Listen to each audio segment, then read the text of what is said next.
You don't want to be fucked with, bothered. So fuck them solicitors. Yeah, kind of like, okay, so I was born in the Quad Cities in Illinois, right? One of the Quad Cities is Peoria, Illinois. This shit happened in Peoria, Illinois. Video provided by a neighbor, you can see two males approach Jude Peterson and his friends as they sell lemonade just before 5 Friday evening. The male in the dark hoodie, who has been described as a teenager, moves fast, displaying what looks to be a firearm, then quickly snatching the cash box, running off with $30. How much would that piss you off if, like, your kids were selling lemonade on a lemonade stand on a street corner and somebody came up and robbed them? I'd fucking try to track them down and beat the shit out of them. That's bullshit. Sit there and try to fucking rob kids. Yeah, like you're selling lemonade and during the summer at a lemonade stand. Like, fuck you for, like, you should burn in hell for that shit. Yeah. I mean, it's one thing to rob, stores or whatever, but when you rob kids, that's bullshit. Like, the one good thing about that whole story, though, is like the kids' parents started a GoFundMe, or someone started a GoFundMe. I guess I don't know who started it, and they've got like thousands of dollars in their GoFundMe for because they got robbed. It's like, oh hell yeah, that's badass. Yeah. My friend's kids had a lemonade stand the other day, and she went out there about noon and asked them how much they made. They had $150, and I guess she figured out what they were doing is like people were giving them $5 and $10, and the kids were just saying thank you like it was a tip, but not giving them their change back. That's fucking awesome. Dude, a couple of years ago, I bought a bunch of stuff like pitchers and lemons and sugar and lemonade mix and plastic cups and a like cooler and a cutting board and some knives so that the kids could, and a table and everything, so the kids could go out and set up a lemonade stand. And they did. And like I helped them set up the table, and I helped them, showed them how to mix up the first thing of lemonade, like here's how you cut the lemons, da-da-da-da-da. You got it. You guys are good. You guys are good. Cool. I'm going to go inside, have fun selling lemonade. Like, all the money's yours. Congratulations. And it was like 10 minutes later, my youngest son comes running in screaming with a knife sticking through his fucking finger. Oh, shit. Dude, I just kind of had to, like, carefully pull it out and then cover it up. And, like, we didn't go to the hospital or anything. Like, I don't know what they would have done anyway, It was one of those little paring knives. It wasn't like a big fat knife or anything, just a little skinny knife. But still, it was sticking through his fucking finger. I did that. Damn, about 5. I was real hungry, and I guess my parents were out the barn working with the horse. And I thought, well, I'll just have a can of green beans. So I set it on a stool, and I like set my fist right next to it, and I tried to open it with a steak knife, and I stabbed my fist, and it went like all the way through my hand, probably 3 inches deep, and I still got this great big scar on my hand, and it cut a tendon on my thumb. My thumb has no tendon that holds it from going backwards, like my other one does. This one doesn't. So Jesus Christ, that guy flew fucking forever. Did you see this?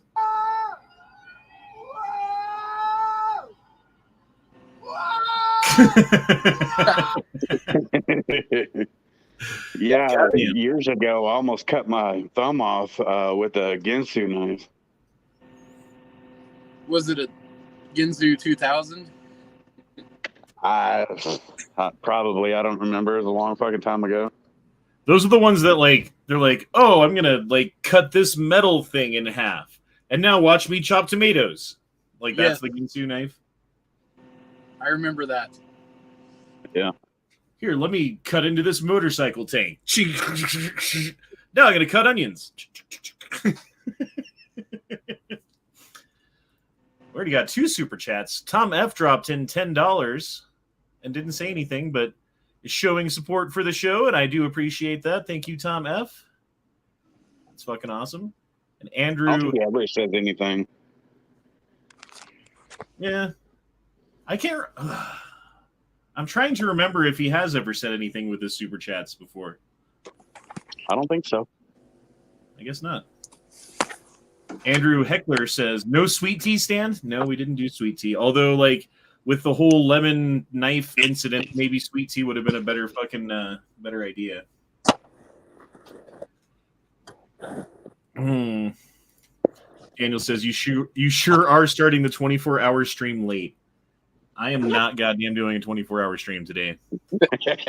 At no point did I promise that. Did I say that? No. Nope. You know you want to do it again. I mean, if there was like if we had like the assault weapons ban pass or something like that, something big happened, then maybe I would do a 24-hour stream trying to get like the attention and support of bigger channels to get some fucking conversation going on it or something like that. But other than that, no. Yeah, I don't foresee that assault weapons ban going anywhere. Dude, you say that, but I didn't think it was gonna it shouldn't have made it through the House. No, it shouldn't have, but it did. And it shouldn't make it through the Senate, but it might. I mean, you never know these days, but I still don't think it's gonna go anywhere. Because doesn't the Senate have to vote to even hear it on the floor? To vote on it on the floor? Yeah, it's something like they got to vote to like have the vote, basically. Yeah, I don't even think they're going to make the first vote. They got to second the motion, then they have a vote to see if they're going to vote, and then they argue about the thing, and then they vote. Is the general way that it goes, I believe. Oh, Daniel says, ranch stat. What does stat mean? Like right now. Yeah, but it's an acronym.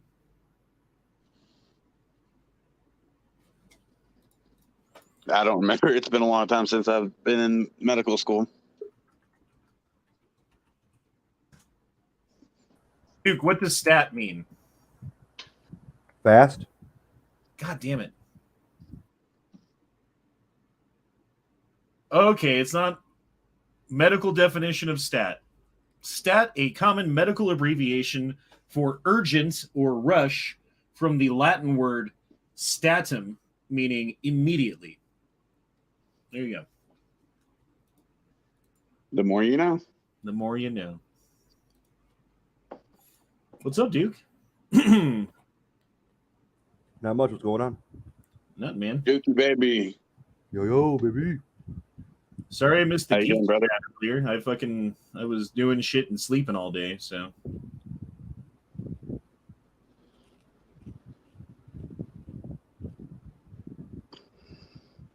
Holy shit. I was in it, but Matt never sent me a damn link. Man tracks down the doctor that gave one of his family members the Kofefi jab, and then they died after taking it. Oh, shit.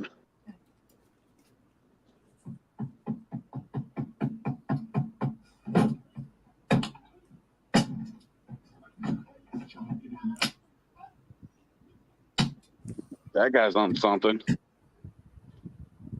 Fucking mess. Damn.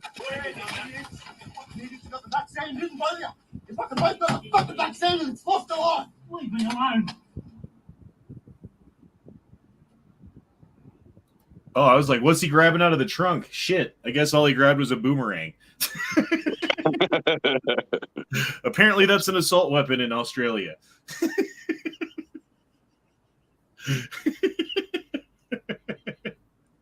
It's an assault ring. Assault-a-ring.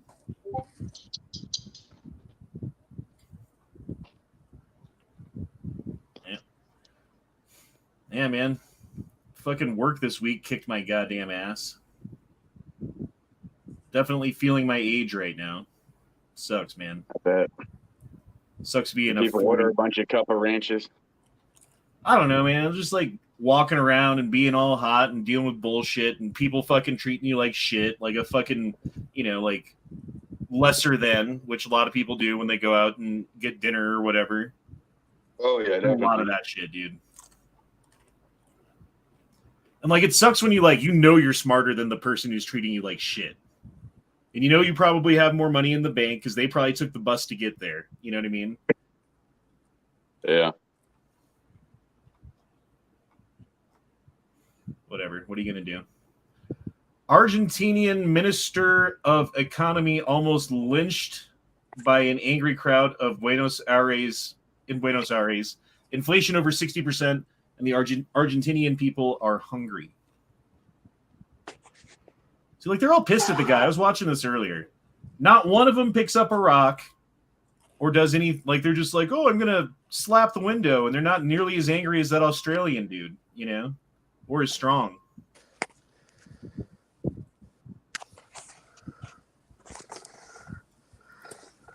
Yeah, one punch to the fucking window, then palms it and shatters it. That was crazy. Did you see that video of the that Asian guy stabbing the would-be robber in Las Vegas? Yeah, I cannot show that on YouTube. No, I'm not saying show it. I was just asking if you've seen it. Yeah, that kind of fucking messed me up a little bit when I watched it because the guy's like, he gets stabbed 7 times. I counted, right? Uh-huh. Like first 3 or 4 justified. Last 2, I'm not sure. The 5th one is also questionable. Like the last 2, I don't think were justified. Like the guy's like dropping down. Like no. That last one where he stabs him in the neck, it looks like he severs his spine because his whole body just goes limp, and he says, "I'm dead. I'm dead." Like, I laughed a little too hard when he said, "I'm dead." I'm sorry. That shit was kind of funny. Well, and don't get me wrong, dude. I mean, the guy walked into the place with the intent to, like, he had a fucking mask on. He was like ready to fuck shit up. I don't know, dude. Like, he probably got what he deserved. Yeah, but I think he's definitely going to jail, though. Someone's echoing. Seems to have stopped. Okay. Do you think he's going to jail, though? I think he is. Oh, there's the echo again. Yeah, I think he's probably going to have to deal with some sort of ramification legally from it. Mm-hmm. Although, I don't know, man. Like, that's the difference between a knife and a gun, though, right? Like, a knife, you stab the guy 7 times, and now you're probably having to deal with shit. You probably stabbed him too many times, but how many was enough? It's hard to say. With a gun, bang, bang, bang. Happens real quick. The third shot is like 1 second after the first shot. And fucking, yeah, like if the first shot was justified, the third shot was justified. By the time he stabs him for the 7th time, I'm not sure that one's still justified. Yeah. Is the echo gone now? Yeah. Echo. Yes, we're good. Okay. Sorry about that. That's just me trying to figure out the stupid internet stuff. You know, I used to be smart about it. Like in high school, I hacked websites and shit. But not anymore. Dude, when I was a senior in high school. Okay, so you know when you're on your computer and you can go 10.0.0.1 and it takes you to the internet configuration screen and you can log in. And if no one's ever logged in before, the password is password. Right. Yeah.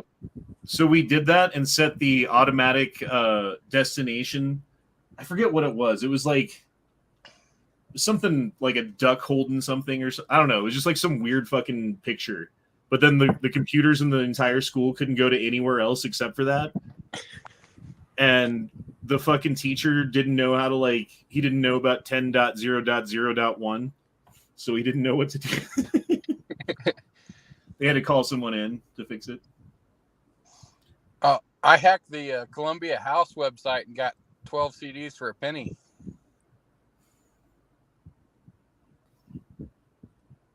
I remember fucking what was that shit called? Napster back in the day. So when I was a freshman in high school, right? Napster was still like in use, completely legal. Everybody had it. And we had a like T1 modem, which meant you could have 1 megabyte of download per second, which in the year 2000 was pretty fucking good. So I basically downloaded like 7,000 songs before I left school. I had so many songs and shit. We did too. We had T3s at our school. We had fiber optic like way early because they used to do these ITV classes over fiber optic line from the college. And we would download shit all day long. And it was funny because before I'd leave for school in the morning, I'd start a song downloading, and then I'd go to school and download 100 songs, and then I'd go home, and that song would almost be done. Dude, and if people were on the network, like if they were living in the dorms, you could basically fucking like have whatever they had on their computer as if it was on your computer. Like the latency was so low, like you just got all their information fucking instantly. That's crazy. Drop us a link, biatch. All right, let me try to find this. It's on Twitter somewhere over here. Oh, there's a gun for sale. Oh no, look at the price. Oh, dang. Oops. I was looking at that earlier. Is that a good? That's pretty goddamn good price for a LE trade-in Glock 17. Yes, 400. I didn't see that. Yeah, $399.97. It's a little high, but it's not bad. It's free shipping too, though. Is the other part.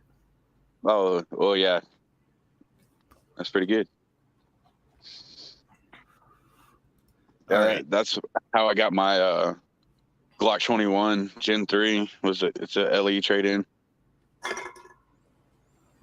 Searching Twitter for man gets stabbed. Did someone pop in here? It was me. Okay, not this one. Not that one. Here it is.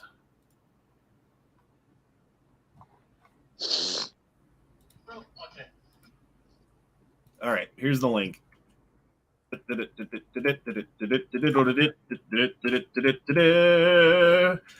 wonder how bad that guy bled out after being stabbed 7 times. Where'd you put the link at? In the side chat? No, I put it in the chat. Chat, got it. Chat. You haven't seen it, Duke? No, baby. Yeah, the two dudes walk into the store with obvious intentions to rob it, wearing ski masks and shit. One dude just grabs some shit off the counter and runs out the door. The other dude decides to hop behind the counter, and then he gets immediately stabbed 7 times. Like, it's fucking crazy, dude. He did punch the store clerk too, on like the 2nd or 3rd stab. Yeah, he did. Oh, he killed him? I don't see how the guy lived, bro. He's not dead? No, he's that not dead. Knife went into his 1, 2, 3, 4, 5, 6, 7. Yep, 7 stabs. It looked like he went in probably around C4 and 5-ish. Well, that last stab, that very, very last stab, his whole body goes instantly limp. Like, it looks like he severed his spine. Yeah, probably did. And then he drags him and just kind of tosses him right there at the end of the bar. Yeah, that's the other part I don't get. Why did you drag him? You just fucking let the motherfucker drop, you know? Well, I think it was just because he was watching the door, making sure the other would-be robber didn't come back to try to help his buddy. Yeah, I mean, use him as a shield if the guy pulls a gun.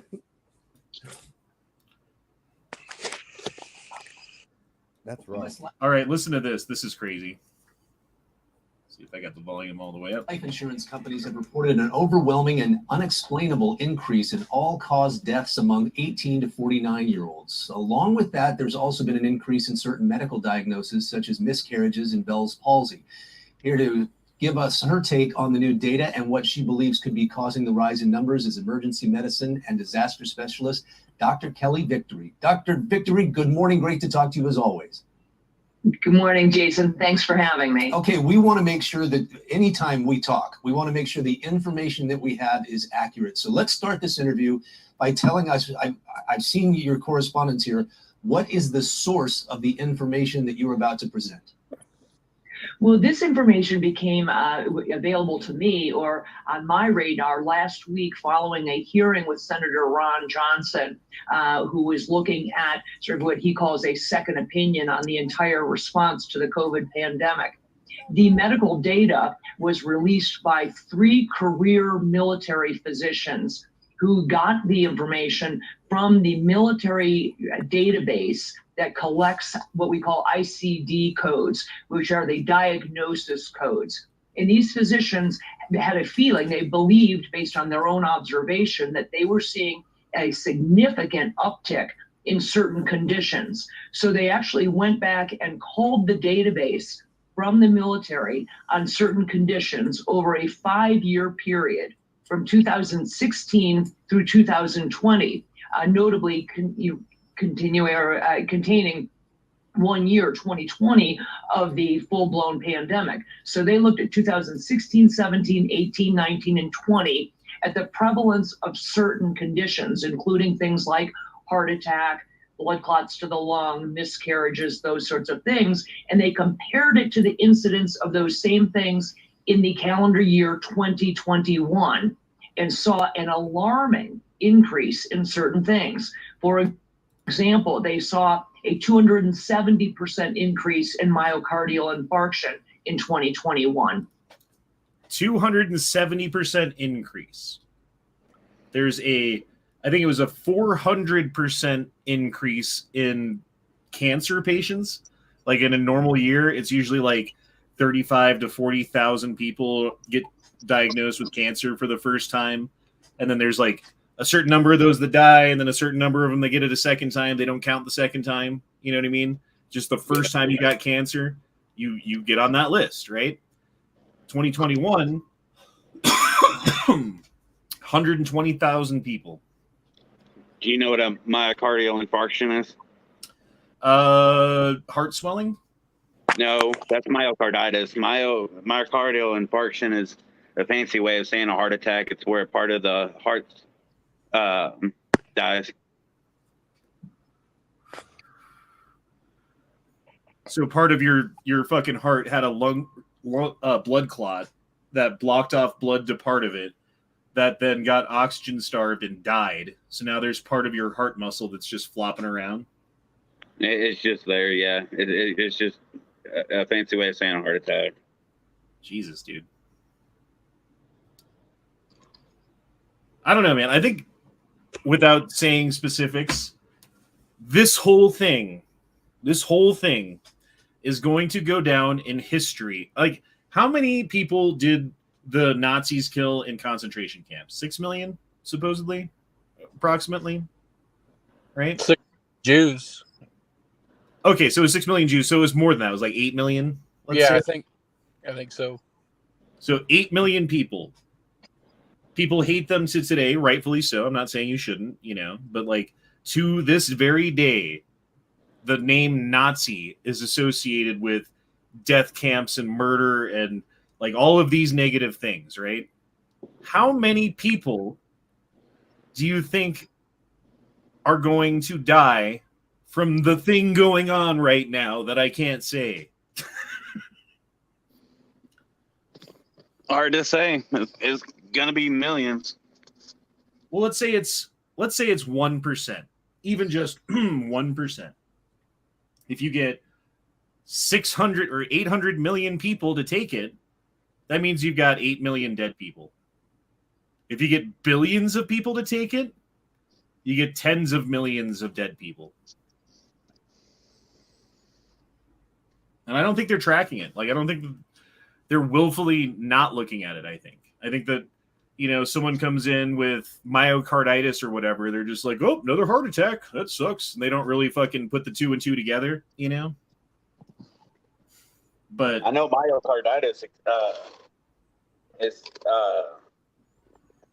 at a very high rate in the military because, they're being forced to get the GB jab or be discharged, dishonorably discharged.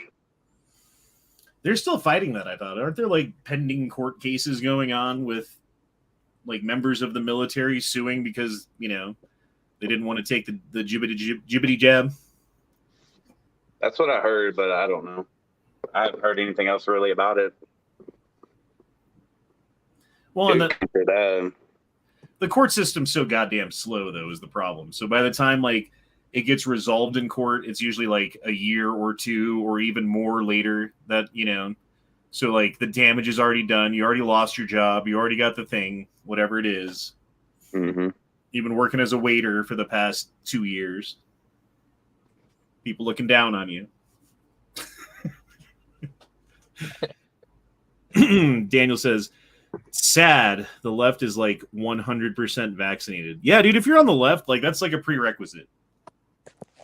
That's like a litmus test to see if you're part of the cult.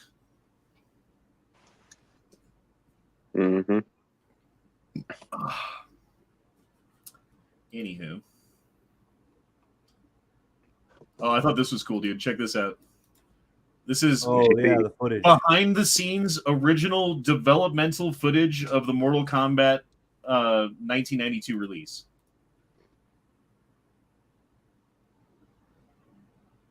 Like, you can tell, like, these are the shots that they actually used in the game, dude. Mm-hmm. That is cool. Yeah, I remember seeing this a long time ago. I like Scorpion getting shot in the nuts, though. That was awesome. Yeah. What the fuck kind of camera is this? It's like the fuzziest fucking camera. But it was about 1989. Well, it was about right for the game too, I think. Yeah. Who's your favorite character? Scorpion. Yeah. Maybe Sub-Zero. Yeah. Reptile was pretty cool too. But you couldn't play as Reptile in the original fucking Mortal Kombat. You could fight him. There was a way to get to him and fight him, but you couldn't play as him until later Mortal Kombat. Do you remember cheat codes and how you got them? Like how you got cheat codes is because your cousin knew them and he would teach you and you would write them down and then you would go to school and you'd share it with your friends. They didn't know about this, so you looked like some kind of wizard. You'd be like, these cheat codes, dude. Change your life. Down, down. Left, right, A, B, select, start. That's the only one I can remember to this day. You remember the flip a card, any card game from Mario 3, Super Mario Brothers 3? Yep. Yeah. Like back in the day, we had a notebook that had all those mapped out. And I found that the other day and my wife saw it and she was like looking at me like I was crazy and a big cheater and all. And I was like, well, of course. That fucking guy. All right, listen to this fellow. This guy who claims to be a Marine. Duke, I blame you for this. Yeah, you blame me. Who teaches Marines how to shoot. This fucking piece of shit, fucking goddamn hippie-ass looking little bitch right here. Let's listen to what this fucking cocksucker has to say. What this piece of shit fucking goddamn anti-American bitch has cock-juggling thundercon mouth, diarrheaing out of his mouth. Sorry. He's a herpes-infested cum bubble. Yep. He's a cum-infested man mattress. Cum guzzling thundercon.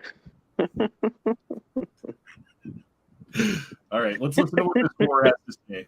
I'm glad that you said that you're a Marine Corps veteran because I wanted to bring this point up. How many times a year do you have to go as a Marine to re-qualify and prove that you are competent and proficient in the weapons that you have been issued?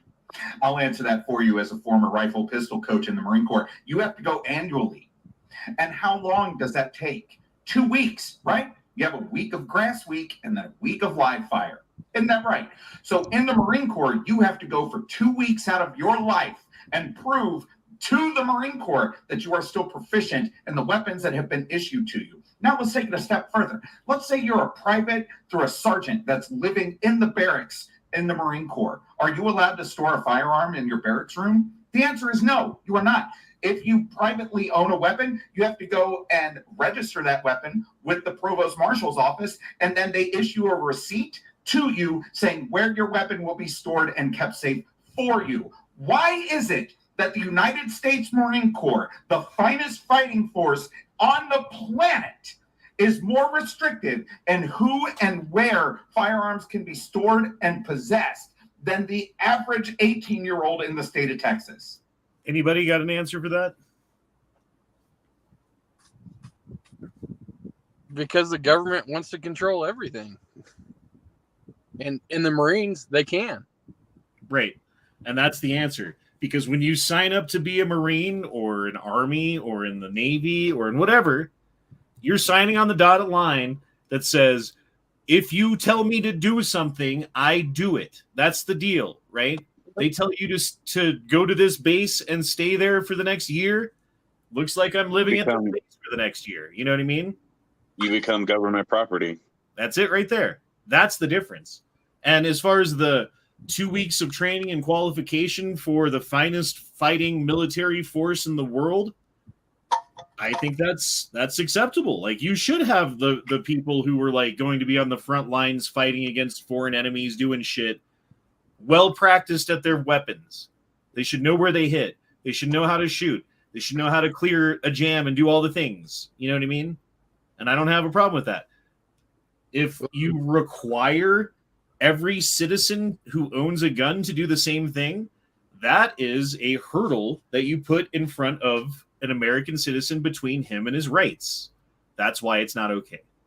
Not to mention the average 18-year-old kid in Texas is getting way more than 2 weeks worth of training a year in firearms. Anyway, there's more to this verbal diarrhea. I hope you guys are ready. Why? You see, your plan is to just do nothing and ignore the problem and continue to pray and hope that it goes away. Well, guess what, Erica? That's not fucking working. Okay? That is not fucking working. Right, because you're not actually addressing the problem. The problem is not the weapon, right? We've had semi-automatic rifles in this country for a long motherfucking time.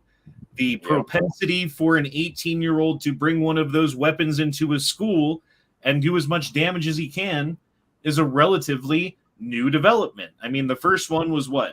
Like fucking Columbine, right? Like, it didn't really happen before that. Not that I remember, where a kid would go into a school and like have a plan to take people out. Maybe some kid got shot in front of a school. Maybe there was an incident at a school where a kid got shot, something like that before then. But there wasn't like a, hey, I think Columbine was unique because it wasn't just one person, it was two. So that was the other aspect of it, having a plan going in and all of that.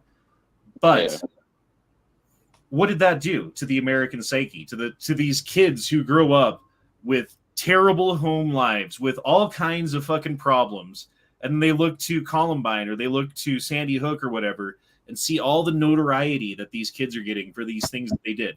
They've got a blueprint. They've got a plan. Here's the weapon you use. Here's the place you go. Here's who you target.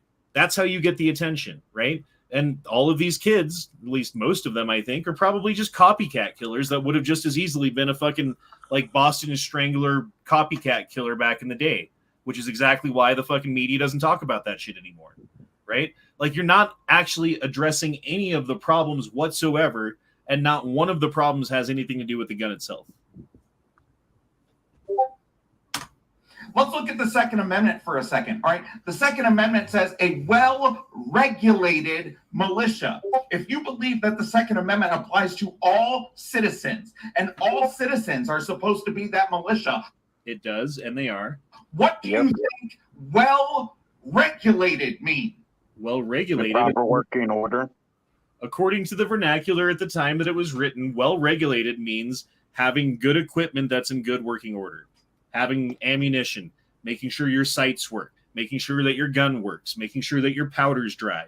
Well regulated. Yep. This hippie. Oh, good. I was just saying this hippie's pissing me off. Yeah. I told you. No. Diarrhea of people.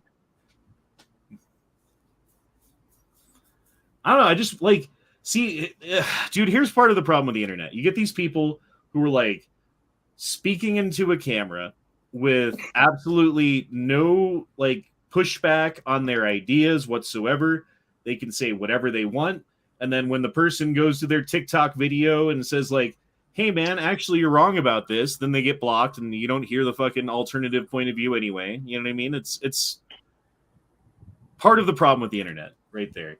which is a big reason why I do live chats, because I don't want to just be like sitting in front of a camera wrong about an entire subject the entire time without like fucking somebody in the chat being like, actually, Honda, it's this. Like, oh shit, you're right. Okay.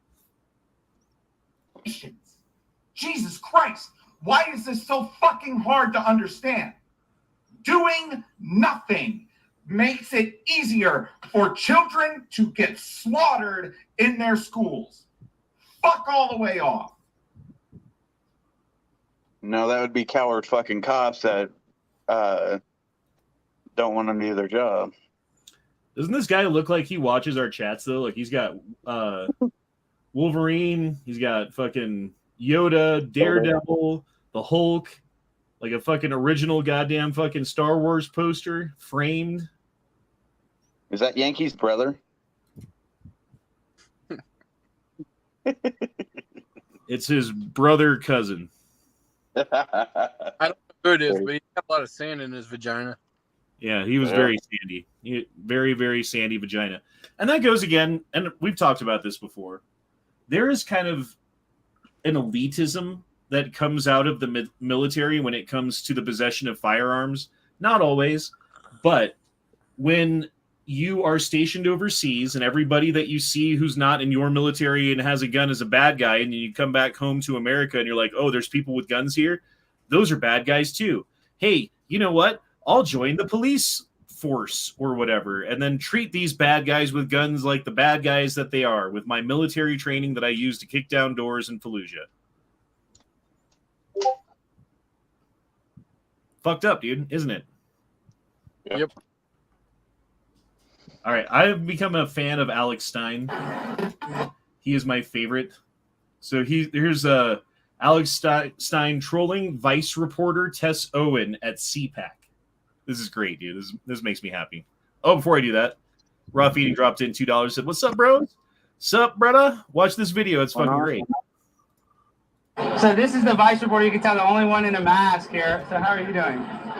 Just doing my job. She's here trolling everybody here. So she's the only one here in a mask, and she's just saying negative stuff. I can't believe they let you in here. Do you feel like you're lying or sheep in the lion's den? I have credentials to be here. Yeah, so do I. What I'm saying, see, this is Vice, guys. This person, she's trying to troll this event. She thinks all of you guys are losers. So that's what she posts on the internet. She posts the most out of context stuff. See, Vice is the worst media company there is. They're all liars. So what do you think about your crappy media company? I know, but don't you think Vice is a bunch of liars? No, I'm very proud. Oh, you're proud of us. You know, you guys made it talk about drugs. Are you a drug addict too? Like all the Vice content you make? Hey, this is a Vice. That's this person. She's a loser right here. She's the only one in a mask. You see this? This is what a loser looks like. She's got her coronavirus. How many vaccines do you have? Are you on your 5th vaccine? It's none of your business. Oh, it's not? So why do you want to mandate them if it's none of my business? Are you pro-vaccine mandates? Oh, it's none of my business, but she's pro-vaccine mandates. Guys, you see this? This is what a Vice journalist looks like. She comes here. This is what a Vice journalist looks like in a little mask at the conservative event. Now she's scared, getting attention. I'm getting married in 2 weeks. That's why. Oh, that's great. You're getting married. I wonder how many vaccines he has. Is he vaccinated? Is he vaccinated too? Why don't you put this on your Vice? Why don't you put this on your Vice? Yeah, see, Vice they won't cover primetime 99 Alex Stein. See, Vice is a liar. She's a liar. And then when you call her out, she walks away. She's scared. She's the only one in a mask here. She probably has the coronavirus and the viral shedding. You guys see, this is a Vice journalist. It's a lying media company. So, do you feel uncomfortable now being here? I don't feel comfortable. This is my job. Well, I don't want to get viral shedding, but how many vaccines do you have? Do you think Joe Biden's a good president? Does inflation affect you? Do you think the country's doing well? Why are you? Yeah. Look at this, a Vice alert! Let's get a photo. Not Primetime 99. The Vice is a lying media company. They lie. So much. I'm a credential reporter. You see? Yeah, I'm a credential reporter too. I'm a liar. Damn. I love Alex, dude. If he was like fucking on the other side, I'd probably hate him though, don't you think? Like if like he's like trolling fucking people on the right, doing the same thing. He reminded me of the Insight guy that's always smiling. Well, like the thing about Alex Stein though is he'll go into like a crowd of people who all hate him with a camera, just being like, "Oh, you hate me, don't you? You want to punch me in the face." Okay, master. Alex Stein. Now we're going to Alex Jones, the other Alex. He, as a result of the defamation lawsuit, has to pay $42 million to parents of Sandy Hook victims. But during the trial, there was this gem. It's been edited, but watch this shit. One of the things you've been talking about on your show is your allegation that government officials are aiding in pedophilia, child trafficking, and the grooming of children, right? Even like what Jeffrey Epstein did with Clintons.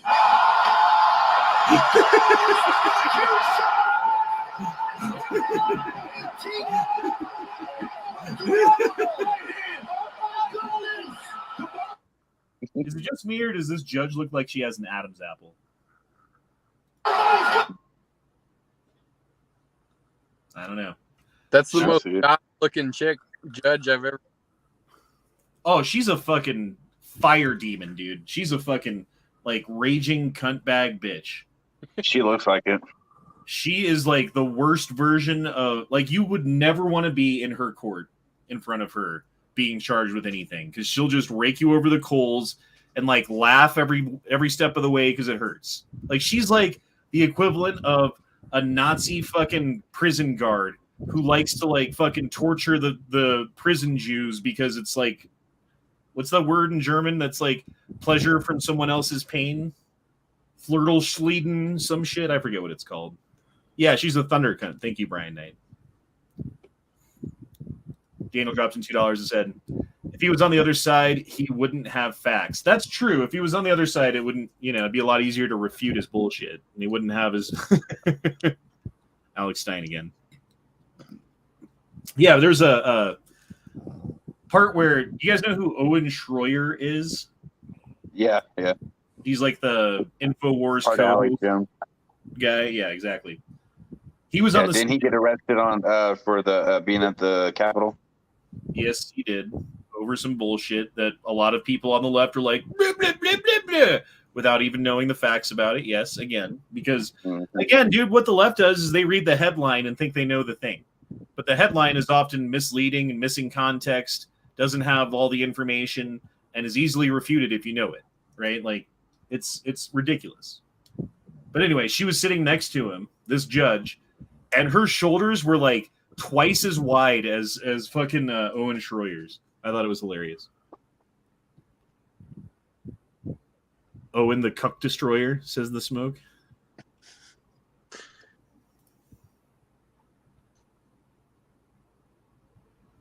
All right, check this shit out. It's raining on one car. It's fucking Texas for you right there. How does that even happen? It is great. It's like not even moving. It's just raining on their parade. Yep. I've had rain just on my farm before, like it did a month ago. I got an inch of rain that nobody else got. It stopped like right at the outside edge of my farm. But then last week it rained everywhere else and I didn't get any. So, well, you got your inch. God was saying that's enough. It's not. I've never seen it rain just in one small location like that before. It's kind of cool. Yeah. All right, check I've seen it rain on one side of the street and not the other. So these guys are hitting golf balls in a rainstorm, and the golf ball gets struck by lightning. Golf ball struck by lightning.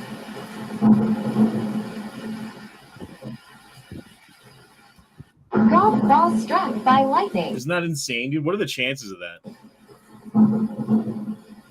I don't know. Zeus said you shall not pass. Talk about a hole in one. Was that Kim Jong-il that was golfing? He is the embodiment of God on earth, according to the North Koreans. Yeah, I think he actually shot a 17 on an 18-hole golf course. Yeah, no, like everything that he does is perfect. He cannot be wrong about anything. And in spite of the fact that his people are starving, he puts on like 5 pounds a year. Doesn't supposedly he doesn't fart or poop or pee or anything like that. Daniel says that's how Night Strike washes his car. Nothing to see here. Like that Raid Shadow Legends commercial with the guy. Thank you. Please come again. Yep. Or is he just making it rain on one car?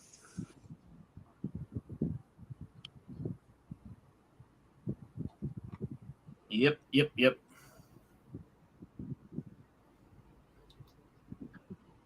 The fuck is that? It's a bristlecone pine. They live to be like 3,000 years old. Or more. It's like a big giant ball sack. I think one of them is 5,000. Yeah. They can, like, they've been around since Jesus. Since Jesus? Not that one. He just trimmed the leaves on it. He just did a little bit of arborism. Like a bonsai tree.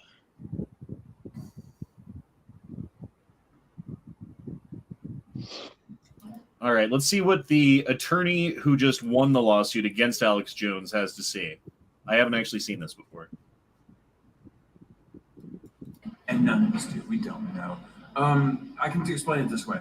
There is as written on the statute and as could perceivably be provided in this case, a $750,000 punitive damage cap per cause of action per defendant.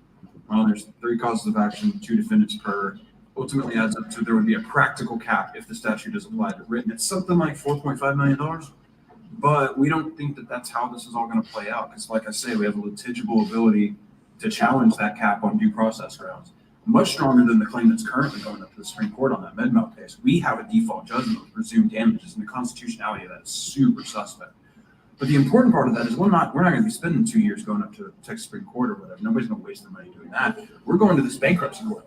And those claims are going to have to get valued and resolved in that bankruptcy estate. And when we have a litigible basis to potentially wrap this case up for years and then ultimately collect our entire punitive damage argument, there's going to be a resolution made under what these claims are valued at.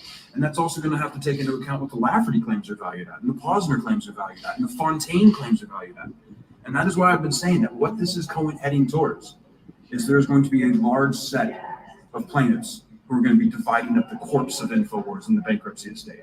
And over the course of that process, that could get very, very dangerous for Mr. Jones, because there's going to be a new level of financial scrutiny. And if, some lawyer like me can basically find out that he's hiding the keys to the candy store, pull it out in front of him on the stand, I can only imagine what federal receivers are going to do. So it's going to get interesting from here on out. It's going to get really interesting, that's for sure. It's funny how he admitted in the middle of it how what's it called, a prejudgment, default judgment against him, and the constitutionality of that fact, and how because of that it won't go to the Supreme Court, but we will take him to this court. Like, he's a slimy, schwarmy piece of shit, dirty ass, lying fuck lawyer piece of shit. Now there's another Binger. There's good, him and Binger get drinks on the weekends. You know what I mean? Like, him and Binger hang out with that fucking man lawyer and like suck his penis under the robe or whatever. You know what I mean? Do you agree with Alex Jones being sued for that much money? No, I don't. I agree with him having to apologize and retract his statements and do so publicly and like maybe make it right with the family somehow financially on some level to the tune of thousands of dollars each, right? Potentially. Yeah. But I mean, like, think about this. Alex Jones gets sued for this. E. Honda talks about JFK, right? And how Lee Harvey Oswald wasn't the only one who was involved with the with the assassination of Kennedy, and there's other people that were involved in all this other stuff.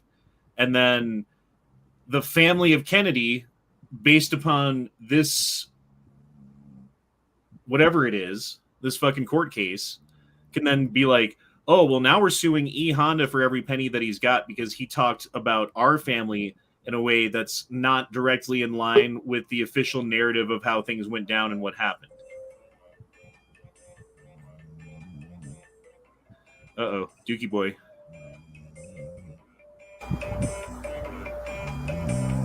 Duke. Duke. Dookie boy. We are the aliens coming to probe your asshole. We are in the cornfield. Corn Julio. Just make puking noises. Oh, he left. Damn. He's like, aliens, bye, bitches. Right. I'm going to go hide under my bed and suck my thumb. Eat some crayons. Joey Savoy says, they're hanging Alex Jones to dry, man. I honestly feel bad for him. Those lawyers are excited for their cut of that settlement. Absolutely they are. How many family members are actually suing Alex Jones? I'm not sure. I don't think I've actually heard a number of how many it is. Because that just seems like a lot of money if it's... I don't know. It shouldn't be that much money in the first place.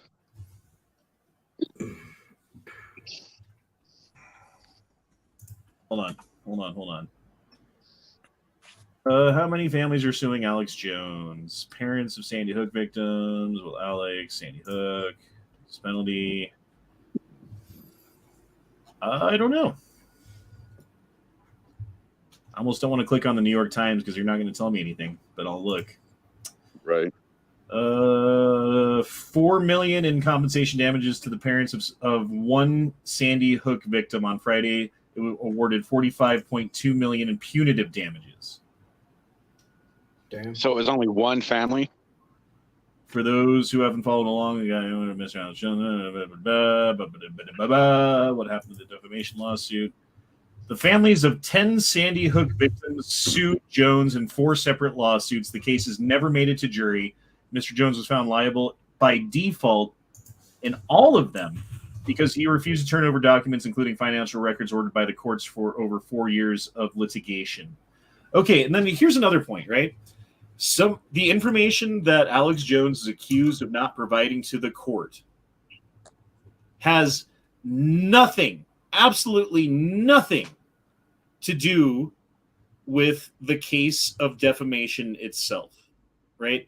The amount of money that Alex Jones has or the amount of money that his company brings in per year or whatever, all of that has nothing to do with their claim for you owe me money because I've received damages because of what you said. Like, if I'm worth 10 million or 100 million and you're suing me, the fact that I have 10 or 100 doesn't make a difference. The difference is, what are you suing me for? What is it that you are damaged that has to be made whole through this financial lawsuit? And if did he actually ever specifically name anyone? No. At all at any point? No, he didn't. That's tough. Not one child's name at any point ever. Not one family. Not one father. Not one any specific person. Not once. But he did say something about that one guy being shady on the interview, right? Right, but I mean that's an observation about someone being shady in an interview. Anyone can look at an interview and be like, "That dude's being shady." Mm-hmm. Well, and the way that guy was acting. I had a daughter and she had a brain tumor and died. And oh shit. I'm sorry to hear that. A couple of weeks after that, my emotions were just so screwed up. There was a point I found myself being really hyper and just talkative because I felt like I don't know, I didn't want to act like people thought I would act, I guess. And so I mean, it was really messed up, and it's taken me years to like I don't want to hang out with people hardly at all, like in person anymore. I didn't go to basketball games or stuff in my hometown because everybody knew about it. I just didn't want to see people. So it's just really weird how something like that can hit you. I mean, you know, when you have a child die like that, it's crazy. So I'm sorry to hear that, man. That's terrible. Yeah, that's awful. Well, thanks. But anyway, it just, you know, something like that, you never can tell how somebody's going to react to it. That's all my point was, you know. Yeah, and that's also true. Mm-hmm. But commenting on how someone's acting weird at that time, right? I mean, what does that mean? I mean, what damage is that doing? Yeah, the dude's acting weird. I mean, I don't see how that's, you know, anything crazy to say that the dude's acting weird. It's not. It's like Hannah said, it's just making an observation. Right. Man, dude. So I don't understand what basis or what grounds for suing that those families had if he never once named anyone. Well, okay, so like let's back up to the Johnny Depp and Amber Heard defamation case. I was yeah. She didn't name him at all, but he sued her for it. But by reading what she wrote in that article, it was implied that it was about him. So therefore, but okay, let's give that to the case. Like what he said was defamatory towards those people. Let's give them that, right? What are the damages? Did you lose a job? Did you like fucking lose a house? Did you like what damages did you incur based upon the statements of Alex Jones? And if you can't point directly at something and say with evidence that this is money that I would have had if not for this thing that happened, or here's money that I had to spend out of my pocket because of this thing that happened. Maybe it would be like, well, we were getting harassed at my house, so we had to sell the house and move to a different one in an area that costs more, and so the cost of living went up. So that difference is a result of what you said. Okay, there you go. There's a case. But because it was a default judgment, they didn't have to do any of that. It doesn't make sense to me. Like even in a default judgment, you still have to prove your fucking case. Mm-hmm. And as far as I understand, they made the case all about weird shit and like what he didn't show and like, oh, your lawyers suck and like all this other stuff. I don't know, dude. Look at the Smokes comment. So the parents don't sue the school for a lack of security or local cops, sheriffs for standing down, but they sue the guy who talked about it. Yep. Well, again, dude, like Alex Jones, and I talked about this on Matt's chat very passionately last week. Alex Jones is the canary in the coal mine. He was the first one to be taken off of YouTube. Everyone else got taken off after that. He was the first one to be deplatformed off of everything. Everyone else that it happened to, it happened after that. He was the first one to have his financial systems taken down and had to come up with his own. It happened to everyone else after that. He's the first one now to go through a default judgment, completely unconstitutional, fucking crazy fucking kangaroo court process. You think it's going to happen to other people now? I think so. I think it's coming for other people now. And when you look at... Oh, yeah. You can bet your ass that we're going to see many more cases like this to come. It was like a Pandora's box effect. It's going to happen. You can essentially do that to anyone that... Because there isn't a concrete thing that they have done wrong to you. Like, like you mentioned, did you lose money? Did you lose any monetary gain or your defamation case? And now anyone can do that to anybody who says something speculatory to anything. Like, for instance, like January 6th. January 6th was blah blah blah A B C D. Well, you're being very disrespectful to the DC police that was there, and you can sue someone for that. Or even some teachers, you can even go to the extreme. Some teachers going against the school, and now some parents are suing the teacher now because they disagree, or now they agree, or some different things. It's just a Pandora's box effect now. Well, it's just another pillar of our society being knocked over. It's just another fucking detonation charge on the building as they're pulling it down, taking out another column. That's all it is, dude. And it's sad. It's sad to be witness to the demise of the country that we grew up and have such admiration for the country that stood for freedom and peace, for equality and justice, for all kinds of pull yourself up by the bootstraps. Like, that's an American idiom, right? And it's all being taken down. It's all being destroyed. It's all being poisoned. And we're witnessing it. And it doesn't seem like there's much you can do. I don't know what the answer is besides, like, speak truth, be genuine, make your point able to be heard by the other side. Don't just attack people for being on the other side. But whatever. Daniel says, lucky for Alex, 45.2 M could equal load bread with Joe's help. I don't know what you mean. Yeah, be more specific, Daniel. Didn't he already file for bankruptcy? Yeah, they did on Friday. Yeah. I don't know what you mean here, Daniel. I'm trying to figure this out. Lucky for Alex, 45.2 M. Is that meters? Or million? Million? Oh, okay, million. 45.2 million could equal. I wonder if he means bread. Joe, because they're buddies. Load bread. Fuck me. I don't know what you mean, dude. Load bread. Dumb motherfuckers in a minute. Yeah, you dumb motherfucker. Load bread means that it comes in a dump truck and. It could be that I've been drinking Pacifico, so I don't know what that means, bro. I don't know. Load of bread, goddamn. Okay, there you go.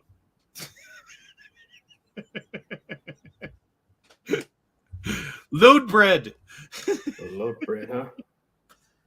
I don't know. I feel like if Alex Jones, after this, because all the spotlight's on him right now, went on his show tomorrow and said, hey, everybody, InfoWars is in trouble. We need your help.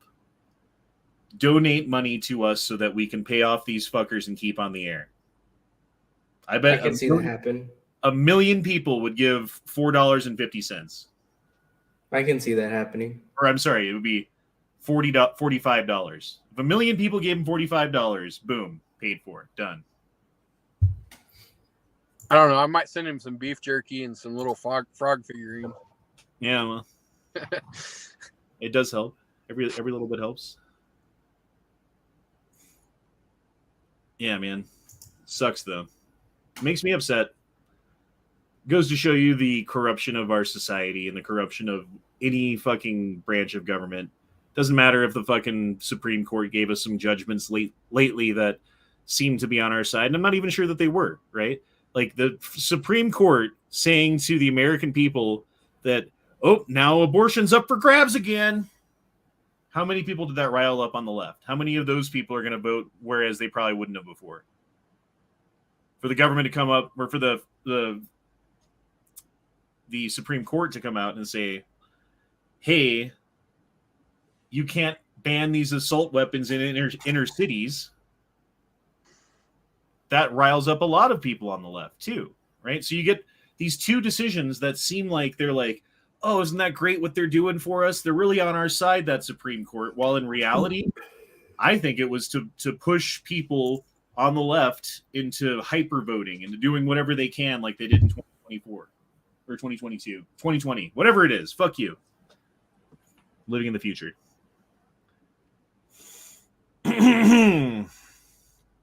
What ranch of government? Hidden Valley?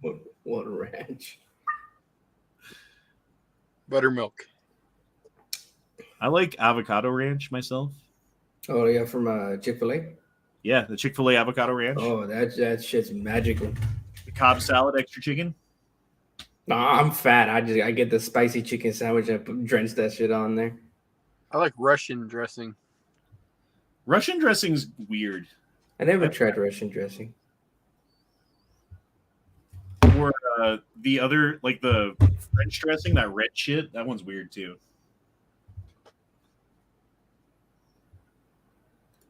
All right. Well, that was a lot of Alex Jones. Then on to salad dressing. That's weird. FBI releases terrifying image of domestic terrorists. Betsy committing acts of terrorism. Right. Well, according that to fucking leaked document was bullshit. Yeah, according to the Project Veritas leaked document from, I think it was the ATF or FBI. It was FBI. FBI, yeah. Yeah, if you post a picture of the Betsy Ross flag, you might be a terrorist. If you like the fucking Gadsden flag, you might be a terrorist. If you quote the founding fathers, or believe in the Second Amendment, a Revolutionary War imagery. Mm-hmm. Oh Lord! It's like that. What was that guy's name? The "you might be a redneck" jokes. Fuck! I can't remember his name. I can see his fucking Jeff face.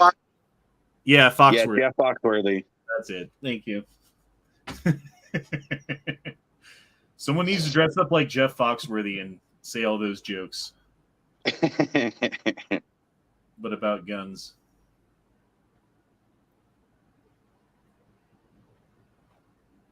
Speaking of guns, when are you planning on doing the show and tell? Oh yeah, you got something you want to show? Yeah. Whip it out. I know we were talking about it before the chat. Whip it out and slide it in. Oh, baby. I love it when you talk dirty to me. Whip it out, son.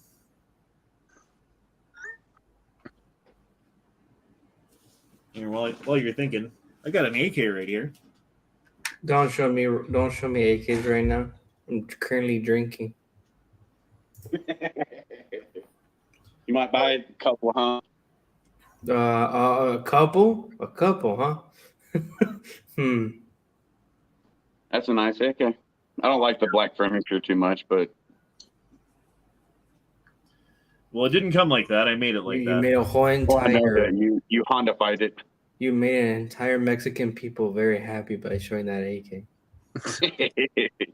Well, I have its counterpart right here. I like the black furniture. Its predecessor. His predecessor. I don't know, like the finish on the wood that this came with kind of sucked. And then you see how it's like you chopped yours down, right?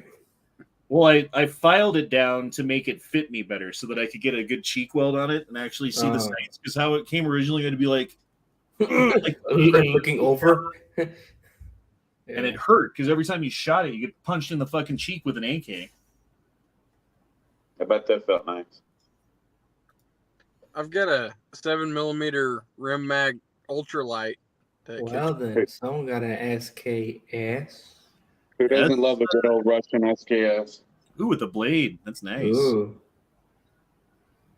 Interesting. It's actually Russian. Yeah. Dropping shit. Need to clean. Don't get too excited. He done shot his load.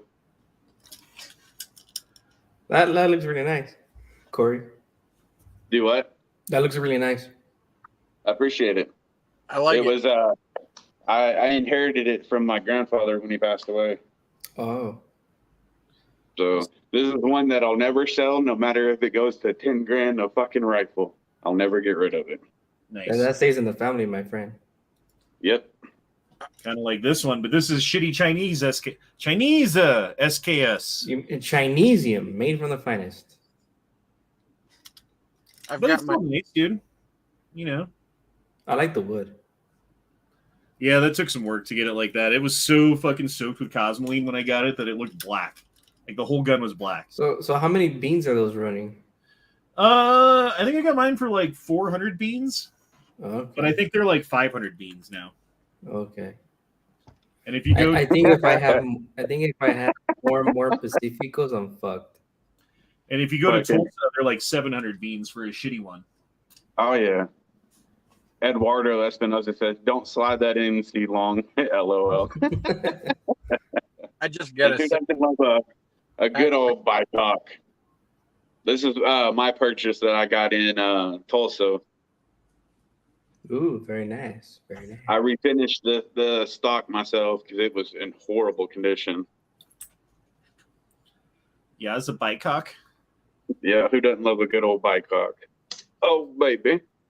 Oh. Well, the only new rifle that I have is my CZ Brand 2. It's a bikecock also, yeah. This is good. Yeah. Mine comes from the country of Austria. Austria or Australia? Austria. Ah, okay. Do you know when that was made? 1950s. Ooh. I have an 1894 Remington. Err. It was Nice. my great grandfather. And then this is one of my favorite ones to shoot. I love it. This is my Ruger PCC. Those I are do want to nice. get the Midwest Industry Rail? Yeah. the rail for it, new chassis. So, but I don't know. I love it. It's a great fucking shooter. I'm thinking about getting a suppressor for it because I mean it's got the threaded barrel. Was that the takedown version? Yeah, yeah. Nice. Dude, those are surprisingly heavy. Like when I picked one up, I thought it would be lighter than that anyway. Lighter than it was. Yeah. See? Yeah. And the one that I shot was the pistol version too. So it even had like the 10-inch barrel or whatever on it. The Charger? Yeah. When I picked it up, I'm like, what the fuck? Like this is like a pound and a half heavier than I thought it would be. I don't know how I like the Charger. I mean, it just, I don't know. It's a little weird looking for me. I've got the 1022 Charger takedown and 22. And do you? It's a neat novelty gun. I don't know. It's not the easiest thing to shoot, but it's like the easiest thing to carry in my road grader. Dude, put one of those Franklin Armory C2 triggers in it. So you get the pull release, and that thing turns in. I've got that on my 1022. It's not the takedown, it's not the Charger, it's just a 1022. But that is the funnest gun that I have, as far as you just take it to the range and you pass it around and everybody loves it and you just rip off fucking 200 rounds like nothing, it goes so fucking fast through the echo trigger, but it's 22, so who cares, Right. Yeah. That's what it's good for. This is my most recent rifle purchase. It's just a basic pitch PSA AR. Magpul furniture. Yeah. M4 cut barrel. A2 front post. Yeah. Earth gauge. It's got the olive drive green stock and foreign and grip. I like it. You gonna keep that shit iron sights, or you gonna put a red dot on it or something?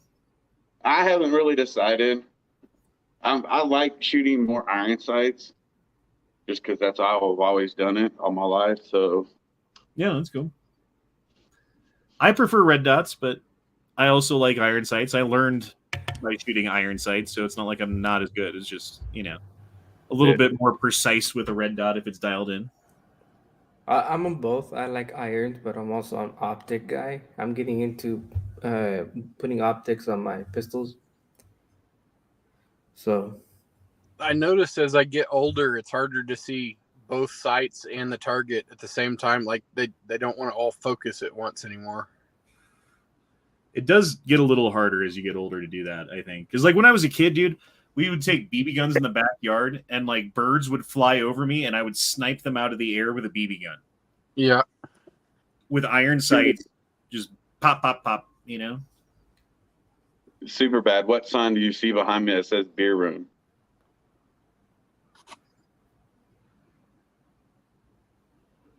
It's just implied. It doesn't need to be a sign. Yeah, the one in the back over there, right next to the sliding door, I think. Right there. Yeah, because with the light, it just shows EER room. Yeah. Oh yeah.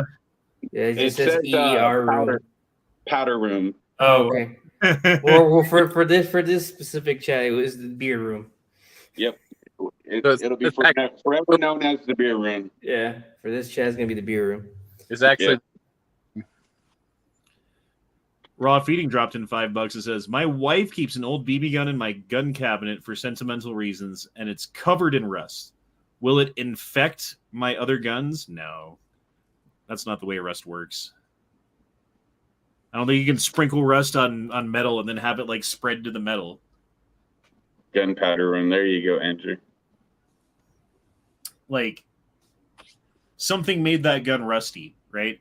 If the same thing happened to the guns in your safe, then they would be rusty too. Them sitting in the same safe as the gun that is rusty, not so much. Now, if it was some sort of like chemical, like if you had like cold blue and you like spilled a bottle of cold blue all over a gun, right? And then didn't wipe it down, didn't do anything to it, had the cold blue all over it, and then you just put it in the gun safe, yes, that will confirmed rust everything in your gun safe.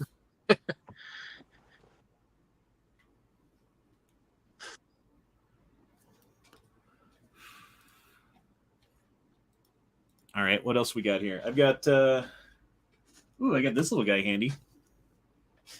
These are just the guns that I had around me without even getting anything out.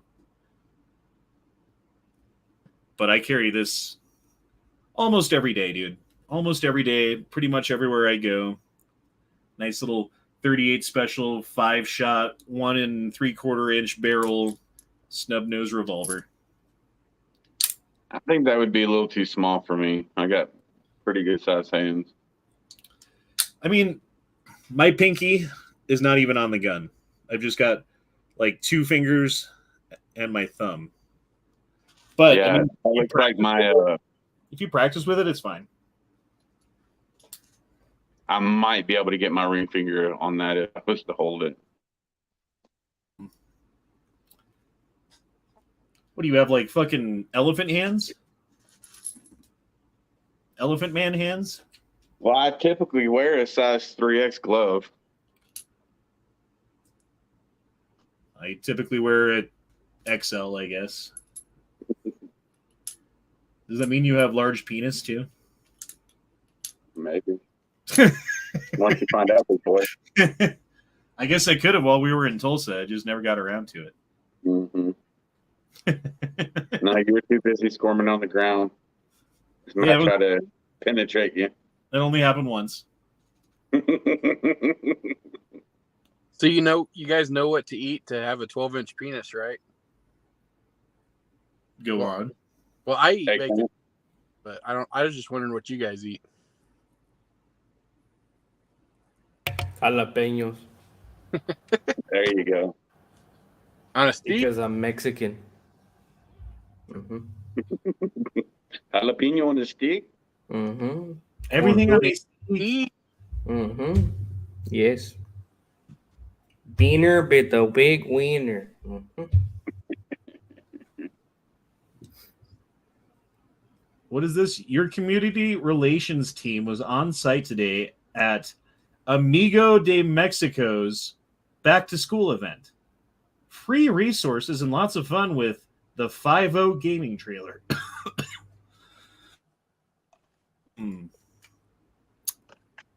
Interesting. Raw Feeding says, you still dual streaming just in case? No, but all of my videos automatically get backed up to Rumble. So once it gets posted, Rumble downloads it and posts it over there too. So this is actually a fun gun to shoot right here. I love this little thing. So if it's not really special. If the stream gets taken down or whatever, then yeah, you lose the stream. But everything's already backed up over there. So if like my channel got taken down tomorrow, everything that I've done is still on it. Is that it's a shotgun? Bolt action 410, and it's tube fed. Oh wow! We'll take 3 inches or 2 3/4 only. Or... Yeah. 2 3/4 to 3 inch. That's like the I one I got got this for his was a magazine fed though. I got this for like $110. I think it was at a local gun store. That's a pretty good deal. But yeah, it's if I remember correctly, I think it's Stevens. I love 410. I just wish it wasn't so expensive to shoot. Yeah, no shit. But I love this little fucker. I thought it was cool because I've seen these before. My buddy actually has one that's a single action, bolt action. But when I saw this and it was tube fed, I was like, dude, that's neater than Skeeter's Peter right there. No, it is pretty cool. You seen the Snake Charmer 2s they had back in the 90s? Yep. The little short ones, single shot. I had one of those growing up. My dad used to sit out in the backyard and drink screwdrivers and wait for the gophers to come up so he could shoot them with it. Any thoughts on 410 uppers for ARs? Yeah, I heard there's a lot of trouble with those. Okay, this was posted by Paul Joseph Watson. Government responses. What can government do about conspiracy theories? Among the things it can do, what should it do? We can readily go ahead. Confirm them. We can readily imagine a series of possible responses. 1, government might ban conspiracy theorizing. 2, government might impose some kind of tax, financial or otherwise, on those who disseminate such theories. 3, government might itself engage in counterspeech, marshaling arguments to discredit conspiracy theories. 4, government might formally hire credible private parties to engage in counterspeech. 5, government might engage in informal communications with such parties, encouraging them to help. Each instrument has a disinfective set of potential effects, or costs and benefits, and each will have a place under the imaginable conditions. However, our main policy idea is that government should engage in cognitive infiltration of the groups that produce conspiracy theories, which involve a max of 3, 4. Okay, so that's where this video is coming from. Is what is cognitive infiltration? The term there, cognitive. What they use there, cognitive infiltration, is what I would like just a moment to dwell on, because I think it's an incredibly sinister term. Now, it's not just talking about planting government assets within opposition groups who they're calling conspiracy theorists. That would be bad enough. It's also not just talking about false flags. It's also not just talking about spying on them. Now, cognitive infiltration, I believe, takes it a step further. What I believe this is referencing is weaponizing our thoughts against us and our fellow people in society, our fellow citizens. How would you weaponize human beings against other human beings? Through cognitive infiltration. Let's talk you through this. So you remember that phrase, abide by the COVID mandate so that you don't kill grandma. We had that here in the UK. I don't know if in the US it was as popular, but they told us that if we break those mandates that Susan Mitchell was referring to, we'd be guilty of killing our grandparents.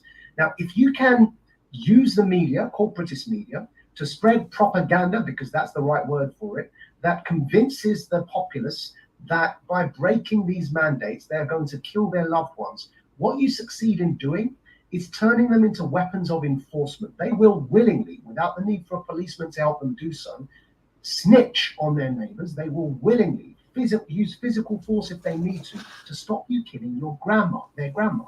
So cognitive infiltration means getting inside your head, under your skin, and weaponizing you to act as an agent of the state against your neighbors and against everybody else that your friends and family. And that's where you begin seeing that during this COVID period, our friends, family, loved ones, people we thought were friends, began turning against us if we weren't singing from the same hymn sheet. So I believe they've achieved, to some extent, that cognitive infiltration, the weaponization of human beings. And I believe that Susan Mitchell, who's now going to succeed Sunstein in that position, as a member of the Communist Party for over 40 years, is very well versed in how to use our ideology to subvert our social contract and the values that make up the core of our society. And I believe that they know exactly what they're doing. Is there any other examples that you can think of cognitive infiltration that's happened in the past couple of years in the United States? I'll give you an example. Black Lives Matter, the whole movement. You convince a whole group of people that they're being hunted by government agents and that anything that they do to fight against it is Antifa. Okay, I'll give you another example. Anti-Trumpers. You convince a whole group of people that Trump is the next Hitler, then they will do whatever it takes to stop him. They might vote a couple of times on, go around to different fucking election places and vote again and again. They might fucking try to suppress someone else's speech or attack you on the street for wearing a Trump sign or vandalize your car for having a Trump sticker, I don't know. There's several examples of that. I hadn't really thought of that, but it's true. It's honestly true. Who doesn't love a good old Mossberg? Oh, yeah. I got this at Walmart before the pandemic for like $200. Is that a 500 or an 88? It's a 535. 535? Yeah, I need to cut that barrel down a little bit. Well, it's got that adjustable choke thing. Very nice, very nice. Like that thing at the very end. Yeah. Oh, that's just the Mossberg little fucking tag that they put on there. I never took it off. But yeah, it does have a choke in it. I don't know. All of my shotguns are cut down to some extent. I kind of want to have one for like skeet shooting that's not cut down, or just buy like another barrel for my Maverick 88. I'm a big dude, but that's just a big fucking shotgun. Is that the Duke one? Yeah, this is the one I stole from Duke. The only shotguns I have are the 590 retrograde and 598. Yeah, fuck you, man. And this I want that gun so bad. Well, I got it for 700 beans.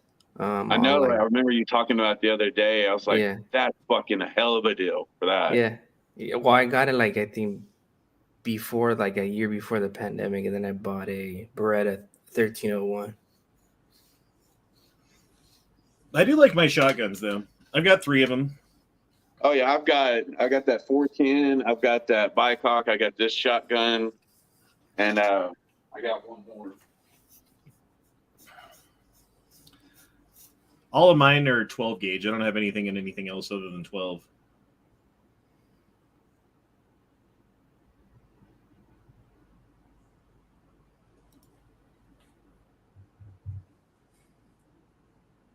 See, this could be photoshopped in. I don't believe this necessarily. Matt kind of talked me into getting this one right here. Actually, he did talk me into getting this one. Which one, that one? This is Turkish. The Stevens Model 320. Oh, it looks Turkish. Oh, okay. Yeah, he talked me into getting it one night, and I was like, fuck it. I've been wanting to get it because this is a 20 gauge. So I mainly got it for my wife for home protection. Yeah. But I haven't got to shoot this one yet, just because I haven't really had time to fucking really much think about going shooting. Dude, I know that feeling so much, man. I have guns I hadn't even shot since I bought them. Well, this year, here lately it's been getting better, but this year's been pretty fucking rough for me. Yeah. So I hadn't really been able to do much. But I love the way this thing feels. Did you you have a bunch of land, not a bunch of land, but you live on land, don't you, Zorro? Yeah. Do you have a shooting range on your property? Mm-hmm. Yes, sir. Dude, if I had a shooting range on my property, I would never have any ammo. It'd just all be gone all the time. Well, that's why I don't. That's why I don't want to do nothing on it with ammo, because I'm just stockpiling it at this moment. So I used to go to my dad's house. He had 14 acres of land, so I could fucking shoot anything out there. Yeah, The guns I haven't shot are my Galil. I never shot that. I've only shot my CZ Brent 2, but that's the only one that I recently shot. And then I ordered a because due to assault weapons ban, I like decided like, oh, I'm just gonna buy it, and I ordered a SIG MCX for this. Which did you? Yeah, because I was like, well, you know that feeling of like, oh, I'm gonna get it one day, right? And then suddenly assault weapons ban. I'm like, So do you guys know who this is? Looks like one of my cousins. It's not one of your cousins. No, I know. I'm just. This is the judge from Alex Jones's case who gave him a default judgment. I thought she looked familiar. Yeah. It's like, yeah, that seems like a fair, middle of the road, well balanced justice system. Unbiased. Yeah, unbiased completely. You don't even have to mention bias. Jesus. Huh. Interesting.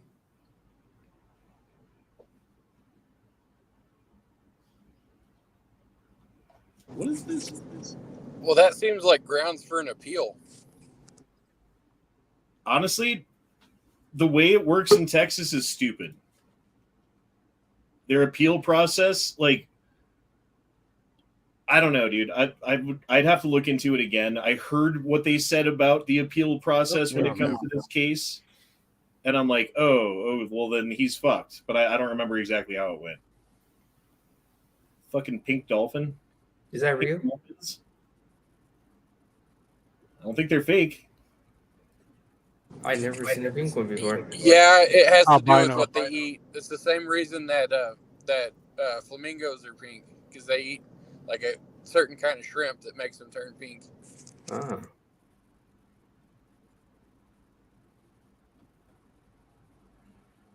Huh. This The is interlocked. This is bald eagles, how they court each other. This is the courtship process. Really? That just seems like a Friday night. Yeah, they're just doing some flips together, you know.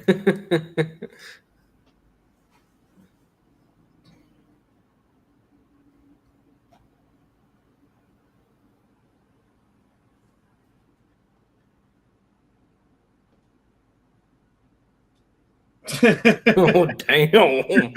Damn. I mean, you say that, but did you guys see fucking Black Panther? I don't know. Dude, okay. I like Black Panther, the character, but I not really a fan of Black Panther movies. Racist. I'm racist? Yep. What's up, Leo? Court. I don't know how I feel about that. Yeah, how do you feel about this, Leo? Black Tarzan? Do it. Do it. Did you think that Black Panther was racist? Are you talking about that scene with Umbatu? Yeah. Nah.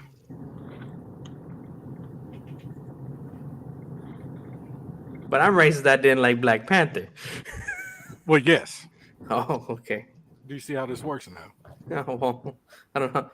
Hold on, let me pull out my Mexican brown card. Hold on, please hold. Where's that thing at? It doesn't work till black people, Mexicans are still white people.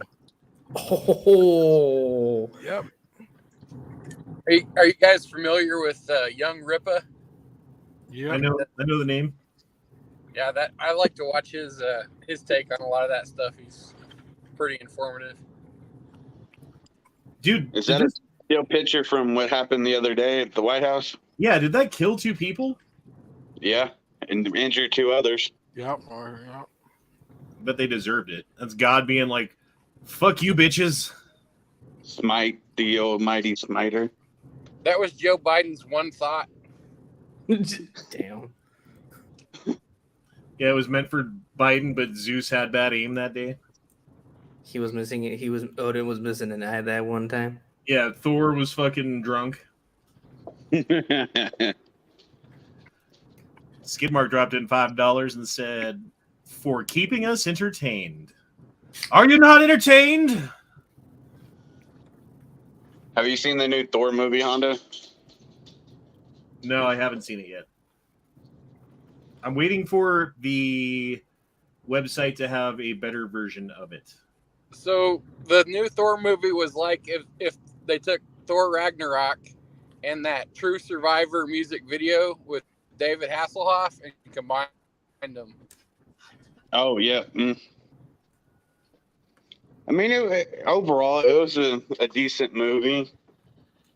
I wish it wasn't so fucking comical.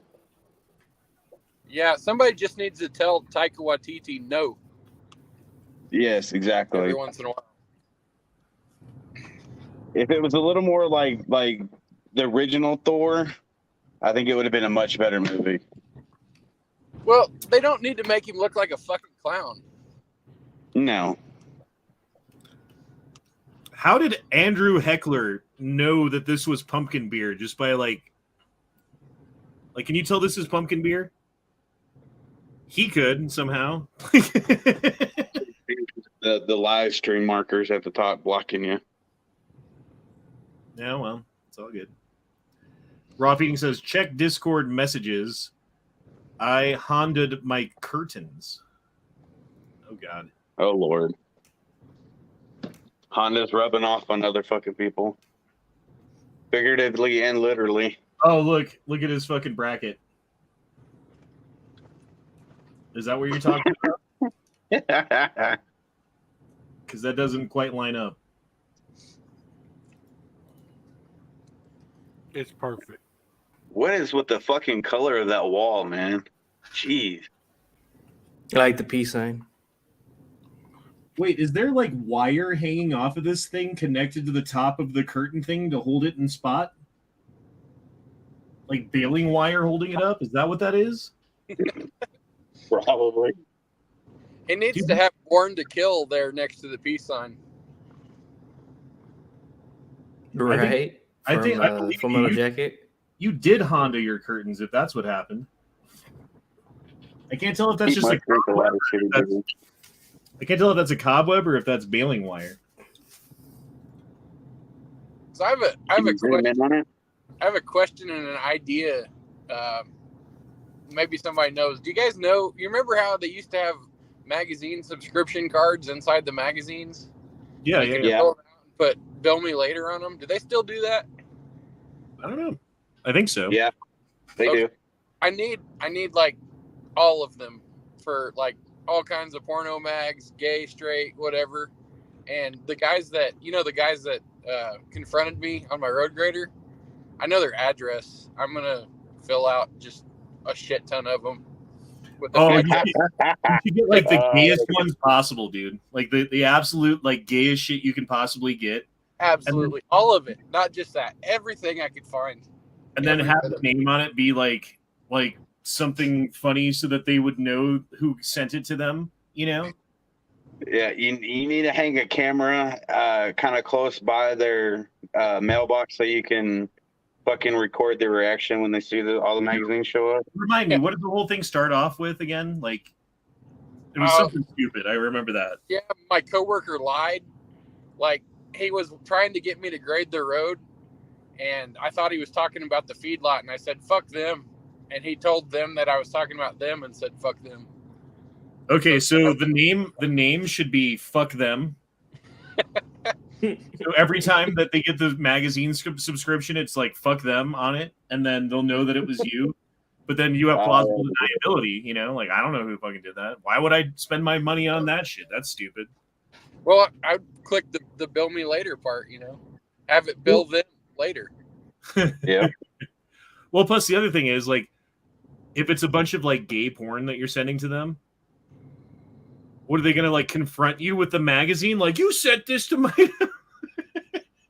I don't know. I got 8 more months until I'm vested, and then I'm going to kick out.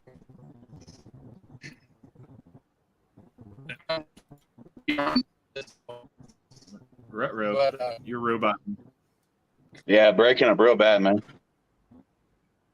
Josh Taylor dropped in $2 and said, "Yep." Josh Taylor dropped in $2 and said, "I got my silencer in finally, and got it on my gun." That's awesome. What kind of silencer? What caliber? Out of curiosity. Post a picture. Like, if you could only have one silencer, what caliber would you get it in? 9. Can you use a 9mm can on a 5.56? Ooh, I think you can because the 9mm is a larger diameter than a what's it called, 5.56 and 2.3. But I don't know. I live in California, so we're not allowed to have silencers. Everything sucks in California, huh? Yeah, pretty much. Except for the weather. The weather's nice. The weather's beautiful, but yeah. Okay, here's the world record high dive. SeaWorld San Diego. 172-foot dive. He just may be a little nervous up there. But you can't really blame him. The A water is little nervous. And don't forget, it is salt water. Seems to get Don't ready forget. and then fall back and then get ready and fall back. You've got to face your moment of truth up there, and if you're not ready, there's no shame in waiting. Only 20 years of age, but he is the world record holder. Good jump. Nice, solid. He looks like he knows exactly where it is. Punched it. Oh, he landed way short. He looks like the shadows might have misjudged. I think he's all right. He did a nice dive. He took a shot at the jet tube. He soared around, but nothing serious. I wonder how your balls feel after that, dude. Your feet. Like the shock.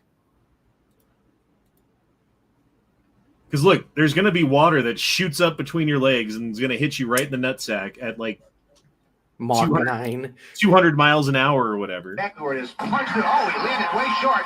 He looks like the shadows. Jesus Christ. Talk about puckering up his butthole. Yeah. That's one way to do an enema. Yeah, no shit. 129 bolt carrier group. If a Democrat kneeled before a depiction of a Guantanamo Bay inmate, Speaker Pelosi would never hear the end of it. Retweet of GOP leader McCarthy must denounce this and drop to his knees with Representative Marjorie Taylor Greene to worship terrorists. What the fuck, dude? Oh, it's from Swalwell. That's why. Oh, no. That's why it doesn't make sense. So like you have to be so deep inside the fucking leftist conspiracy theories to make this sense. Fucking swallows. What was the name of his fucking Chinese? It's like Ling Ling, or Ping Ping, or Zing Zing, Bing, bing, bing, bing. Bang Bang, whatever the fuck her name was, because that's what he did with her. Yeah. Probably smoked some crack with her with Hunter Biden. Yeah, he probably came. Yeah. You wreck a Chinese pussy.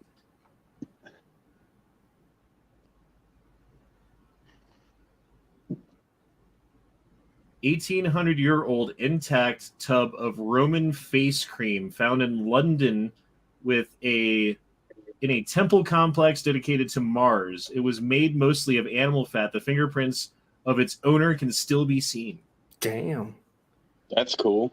Yeah, that is cool. How old again?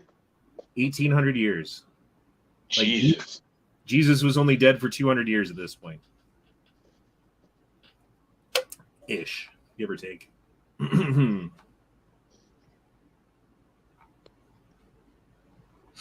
guys wish that you could go to something like CPAC? Not really. No. Matt Gaetz looked like his dad was a pig and his mom was a human. There's something about his face that's not quite right. Like he's got like a punchable face. The son of Man Bear Pig. Like, don't get me wrong, I like Matt Gaetz. I like what he has to say normally is like really fucking good stuff. But I just like, he just has a punchable face. That's all. Yep.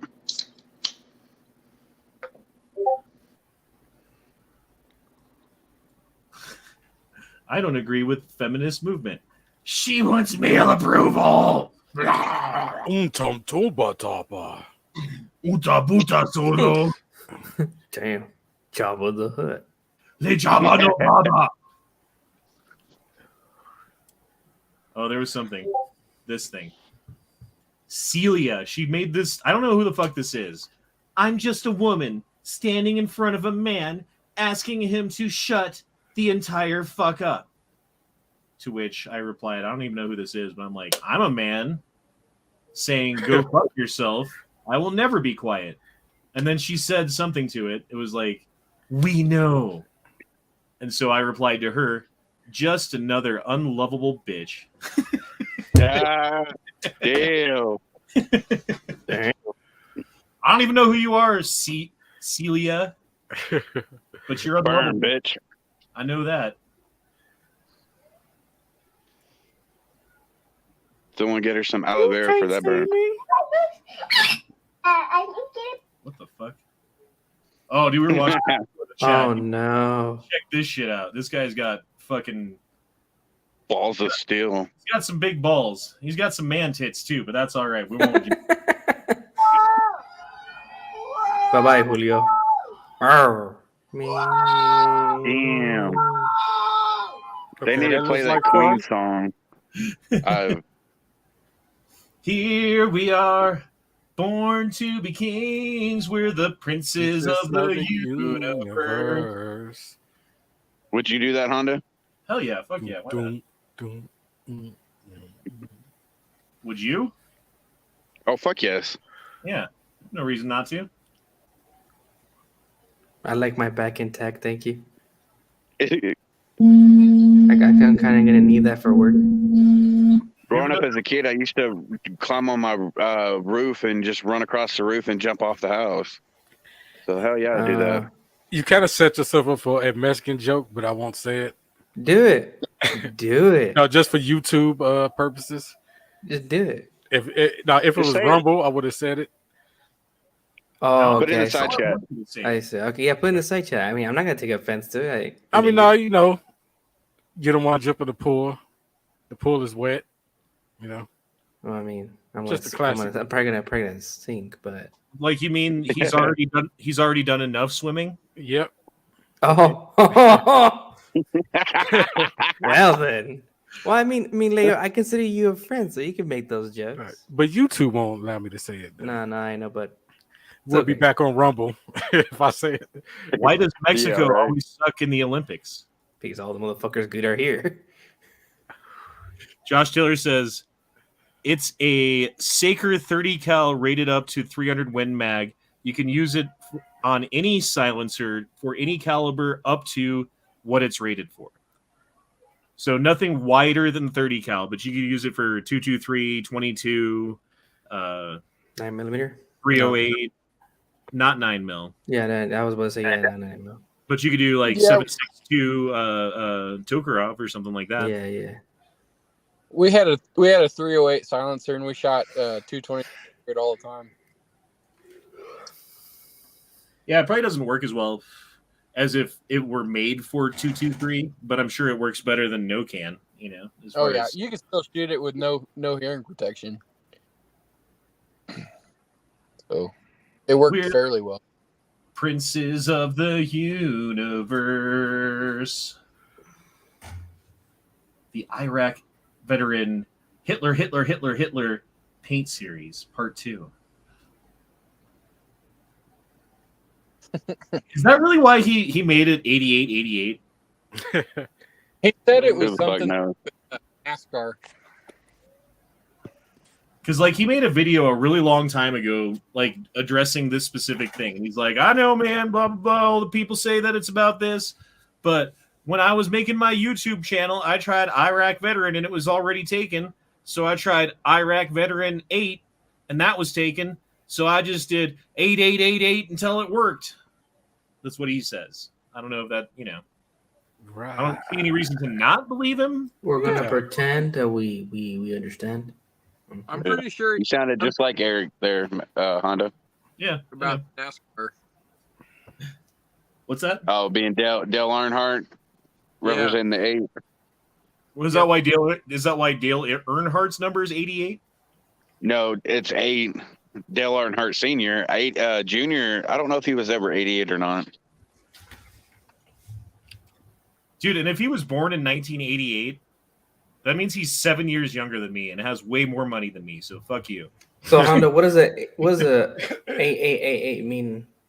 Well, 88 is Heil is the 8th letter of the alphabet, right? Which is yeah. HH is Heil Hitler, supposedly. Oh. I heard this shit from Matt. Matt was the one who told me this. I don't know. Like, I'm sure he heard it. Like, he didn't make it up, but I don't know. It's not. No, I was just curious because I don't know, so I was like, just was wondering. Well, Matt is always wrong, and he's not here to defend himself. So, well, and if you were gonna be like, well, there's a Hitler connection. Do you know what Hitler's birthday is? No. April 20th. 420. There you go. But that's not why 420 is in the number of my fucking thing. You know what I mean? Like, it has nothing to do with Hitler. Conspiracy theory confirmed. We got him, guys. We got him. I'm joking. Okay, Josh Taylor says it was for good old Dale Earnhardt and his 88 car. Not according to the video that I saw like 6 years ago or whatever that was. I remember he said specifically that he just kept putting in 8s till it worked. Had nothing to do with Dale Earnhardt. And if he's saying that now, then what he said then was a lie, or what he's saying now is a lie. Or it's all a lie, and fucking it is about Hitler. Oh man, belt wrinkles. Yeah, you're right. Senior was number 3, junior 88. Yeah, you're right. My bad. I wonder if there's some like an Iraq veteran 888 floating around there somewhere on YouTube. Probably is. Let's look. YouTube. Do y'all remember when Dale Earnhardt Senior crashed into the wall? Like, I watched that shit live. I did too. I saw it live, but we just thought he'd just like step out. It didn't look like that big of a deal at all. It didn't. It really didn't. And then all it was the hood was flapping just a little bit, and it pulled to a stop. And we thought, oh, he'll just get out anytime now. Okay, this is more recent. This is October 2021. What does the 8888 mean?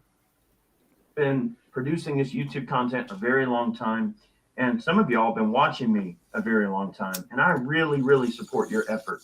There's been folks that have, purchased products from us, and they've, bought boxes and merch and shirts and all kind of stuff, and they've sent us money on Patreon, and they've come up with every way they can to support us. They've come out to NRA annual meeting, they've come out to SHOT Show to the, do the meet and greets at the booths and come hang out and meet me and all, and it's very humbling to see that I'm just a guy with my random identifying name and my random bunch of Scrabble of numbers from back 15 years ago in the early days of the internet to here we are. And, YouTube has an option where you can change your username. I considered doing it many times, but I can't bring myself to do it. Because when I think about that Iraq veteran 88 is so dumb. It doesn't make sense, but when I see someone wearing that shirt and it's got my logo on it, I think, maybe that is the brand. An average guy with just some average pedestrian name that was just following in with all of his peers at what they were doing at the time when the internet was still, kind of a young thing, so to speak. And especially YouTube was still sort of a young thing. So I was just kind of falling in step with what everyone else was doing at the time that was popular. And I think I'll leave the name the way it is because I think it kind of speaks to a forgotten time, and maybe some of you that don't understand that sort of lore, it's almost meme-ish in a way. But that's my story, and hopefully you guys enjoyed it. Thank you so much for the support over the years. Big thanks to all of our Patreon supporters. Was that really 7 minutes? No. Started in the middle. What happened in the middle? You started it in the middle.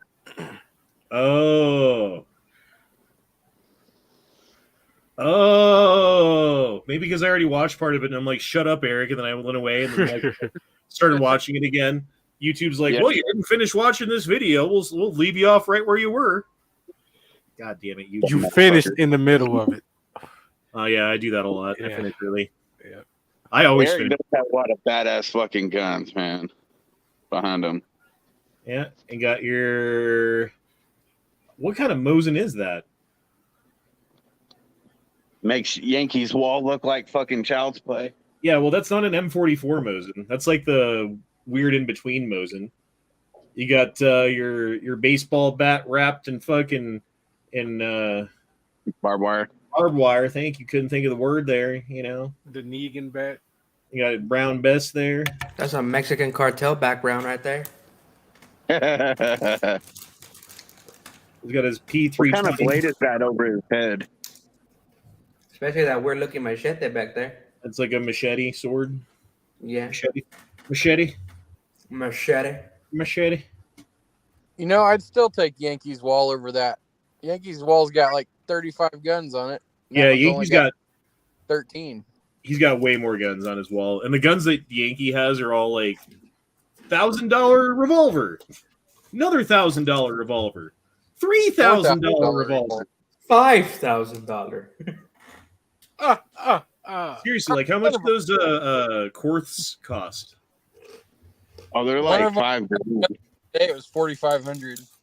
Jesus Christ, dude! Oh my god! If I'm spending $4,500 on something and I can't drive it or ride it, or fuck it, yeah, if it can't get me to work or give me a blowjob, I'm not interested. Well, didn't he sell like 10 fucking guns to get that Korth? I'm spending $4,700 tomorrow on a new squeeze chute for my cattle. Oi, Julio, no. Yeah, but that's like something for livestock, for business, for infrastructure, you know, that kind of shit. That's different than like. Definitely a broken rib and an arm right there. I thought he got kicked in the nuts. Oh, shit. Oh. Yeah, I don't think he's going to have a kid. He had broken ribs. He look, right, see that little side with his right hook? Hit him on the side. That's a pretty wicked high kick right there. Look at that. That's on Naruto right there. Where the fuck is Matt at? I haven't talked to him in days. Is he okay? He's probably watching that show Pray with his wife. He was talking about watching it after the geek chat today. Yeah, I've got to watch that too because she's so stunning and brave. I'm not watching that shit at all. Just like I didn't watch the last Terminator movie. I refuse to watch that bullshit. Josh Taylor says, if we keep making fun of Eric, we might get some FUDs to come and start crying about how we are attacking a vet. Yeah. Like in Matt's chat the other night, that guy was still butthurt because Matt did that "Go Fuck Yourself" video on Mr. Guns and Gear. That shit was hilarious. Right. Yeah, vets can be shitty people just like anybody else. Just like that that Marine guy earlier. Oh yeah. Hippie. I don't know, but I'd like to think that if Iraq veteran 8888 made like a bunch of videos or a video about like E-Honda's a piece of shit and here's why, like all you guys would be over there like, fuck you, Eric. Or just agreeing with it. Yes. Yeah, right. Not gonna lie. No. Daniel said Matt's being busy being unemployed. See, this is funny. I come to America. Yes, welcome home, weary traveler. I go here. No, we don't have the resources. They started busing people up to New York City from fucking from Texas. Yeah. I think they should have been doing that from day one. Yep. Hell yeah. You saw the video of that bitch whining in DC about stops busing them there? No. As it should be, dude. Like, DC and places like New York, which have huge populations and control a bunch of government, have made decisions for years that fuck over border towns like places where Matt lives by flooding them with people, and they end up in places like New Mexico, Colorado, California, Arizona, like all over the South and the Midwest. Any job at any farm that needs to get done, any cook position, any fucking landscaper or roofer or any job that people don't really want to do, they're like, I know, welcome to America. We'll pay you half as much as we'd pay you if you were born here. So do I take an exit left or stage right? Stage right. Oh, okay. No, you got some work to do. Well, you see, there's gonna be a problem with that. I'll do it for cheaper for $2.50 an hour. Gracias. Wait, first you have to build the stage for us and then exit. Oh, yeah, you're right. Do Don't I you mean that climb? in pesos? Huh? You said dollars. Don't you mean pesos? No, we're in America. I can use dollars. I mean, you don't see my foot next to Mexico, right? Do you know how much a peso is worth? Oh, fuck. Are we talking the old pesos or the Mexican new peso? I don't know. Is there a new version of it? Shit, I don't even know. The old peso is crazy different. But Well, if you they're actually silver, so they're actually worth something. But yeah, those are, but for every fuck. It's a nickel. A peso is 5 cents. Yeah, 20 pesos is $1. 100 pesos is 5. Fucking 400 pesos is $20. yeah, that's the new peso. The old peso, I've got some coins that are like 1,000 pesos, and they're the old peso, and they're worth like a penny. Either way, we still only going to pay him in Modelo. Oh, bro. Okay, so when you need this by today? Is this a 36 pack? No, we're just gonna give him Dos Equis and cocaine. Okay, you can keep the cocaine. Dos Equis, I don't know. Not a fan of Dos Equis. How about Corona. Modelo Negro and we'll be fine? Corona and cocaína. No, gracias. Coca-Rona. That's what See, you he just said thank you, so give it to him. I said no, thank you. I know. I'm just... No, I'm good, thank you. I can speak in both languages, bro. I can speak freaking Spanish, English, Castilian, Spanish, fucking a little bit of German, a little bit of Russian. So, I've got a cousin from Russia. I asked him how many languages he speaks one day. He looks at me and he goes, 1, badly. Well, you see, I know these languages. That doesn't mean I'm an expert in none of them. I suck at them all equally, especially English. I speak un poquito español. No muy bueno, pero sí yo hablo. Oh, nice. Gracias, mi amigo. Coors and pumpkin spice. Yo aprender mucho español en los restaurantes porque los mexicanos todos cocineros, güey. Eso mero me. Coors pumpkin spice. No, this is Coors pumpkin spice. No, this is Elysian Night Owl pumpkin ale. I don't know. I got like a mixed bag of beers. There's like Contact Haze and some mango shit, and look, this one's Surfing IPA. I don't fucking know. If it ain't a Budweiser, right now, Rob Honda you're playing for the other team. That's sitting on top of the fridge, and I really don't feel like Rittenhouse Rye right now, man. Mix it together with your pumpkin spice latte. Pumpkin beer. A Rittenhouse Halloween special. There you go. Hey, Honda, have you ever heard of Hannah Barron? No. Can't say I have. She's this little bitty hot southern chick that goes catfish noodling all the time. Yep, I thought the name sounded familiar. Yeah. If you get some pictures of her, man, she'll have her arm all ripped up and skin up. She'll be picking up a catfish bigger than she is. Mm-hmm. This chick? Yes, I guess. I'm looking on a phone, so it's really tiny. You can zoom in if you're on your phone. Oh, No, cool. that's the right chick. What was her name? Hannah Barron. B-A-R. Yep, there you go.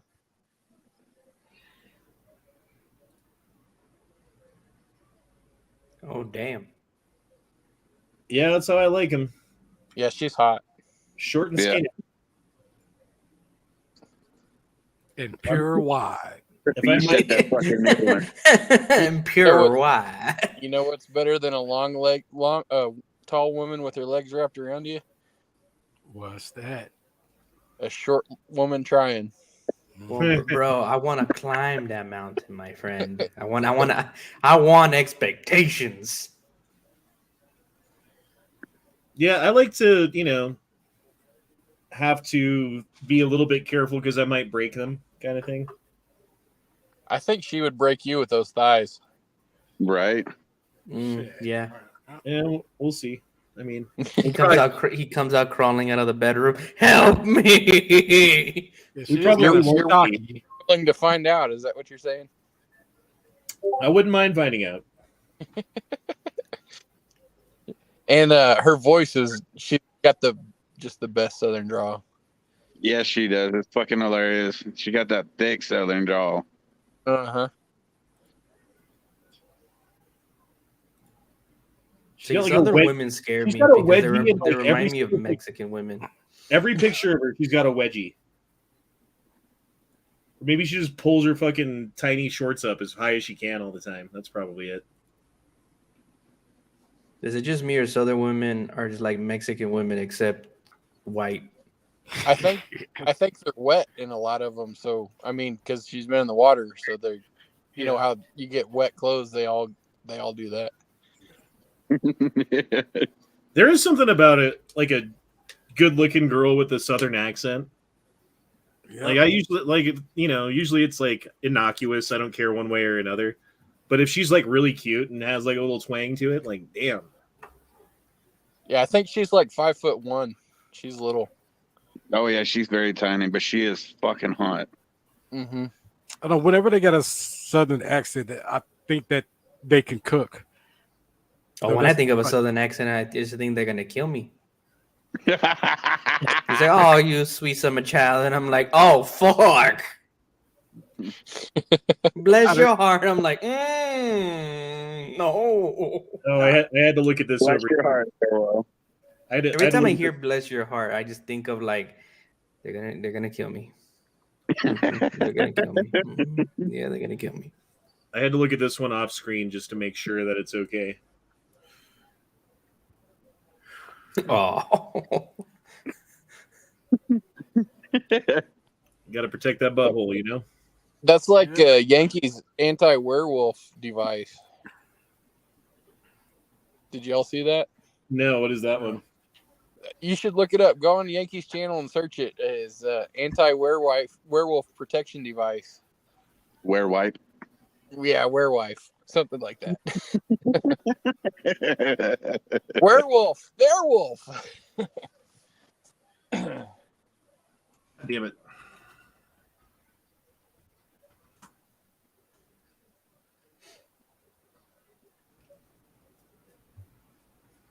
I can't just Google image search it? Fine.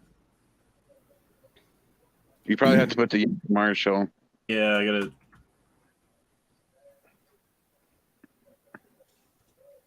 Is it on his Instagram or his YouTube? No, it's a YouTube video he did about maybe 2 years ago. I think I remember. I've slept since then, though. It was funny. Corey, what's your next bucket list gun? Or anyone? I don't know. I've been looking at a 30-06 bolt action here lately. Oh, okay. I need a good hunting rifle in my collection. I had one. Moment here to remind everyone that tonight at 6 p.m. during the live chat, we are giving away the third Silver Bullet. If you have registered with one of the Silver Bullets by donating to the charity fundraiser over on tympistolproject.com over the last 2 days, between 5 p.m. 2 days ago and 5 p.m. today, and you do still have till 5 p.m. today to donate if you want to be registered for tonight's drawing. If you have donated during that time, come to the live chat tonight, see if you won. If you haven't donated yet, go on. Shut up. 99 pure Silver Bullets. Live ammunition here. You're actually firing a real silver bullet. This is October. This is Werewolf Month, and we're coming up on the week of Halloween, which is like national holiday for werewolves, and they come from all over the country to be here. So you want to be ready. So go over and register to win one of the silver bullets by going over, like I said, the TYMP. I don't think that's what you were talking about. No, that's not it. He was out on his back shooting deck. Yeah, all the werewolves have a convention at Yankee's house, and they have a 60s style orgy.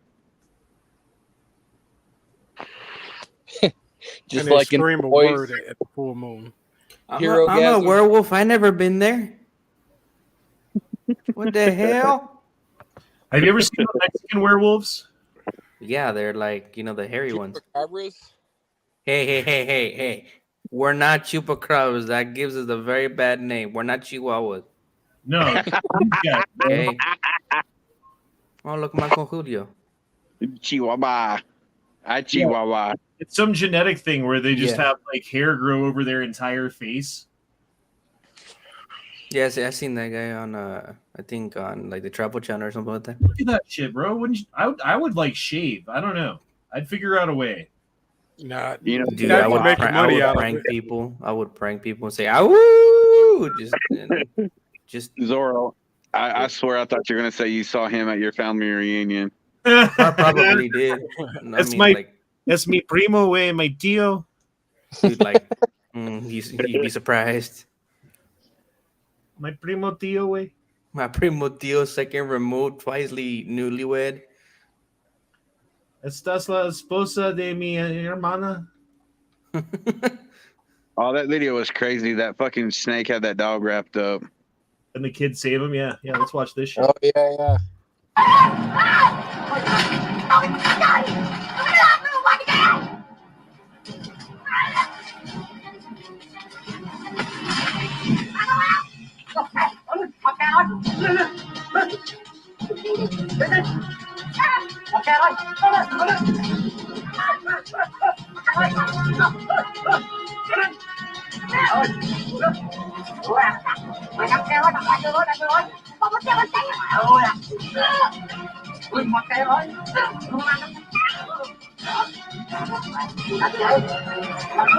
Man, I'm surprised that dog wasn't biting the shit out of that snake too. Right? Probably Hope the was dog's tired. okay. Dog thought he was fucked, man. He was just like, you know what? This is it. It's my time. I'm coming, Elizabeth. I'm coming, Elizabeth. Do you think that snake could have actually eaten that fucking dog whole, though? If Puerto would have tried to That's a do big it. dog, man. Just That saying. would have been close. Would have been a tough one.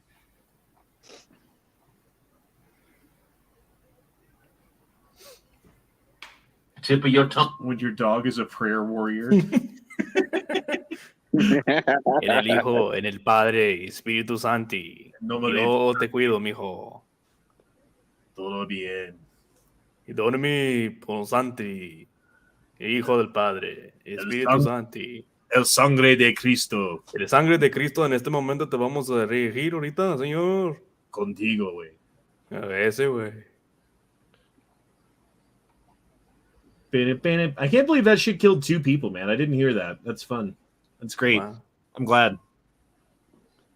Yeah, I wonder how bad it fucked up those other 2 that survived. I had a buddy that I used to play football with who was out on a camping trip with like his brother, his dad, and their dog. And lightning came and struck all of them, right? It struck the dog first, instantly killed the dog, and then went through his brother, him, and his dad, and all 3 of them lived, right? Neurological damage, like it causes neurological damage. You'd have like weird pains and shit like that. But we used to make fun of him. Not really. Like it was kind of like your buddy that you like that you're giving a hard time to. We call him Sparky. I had a boss years ago that was actually struck by lightning twice on two separate occasions, crawling through a fence, and it was struck right next to him.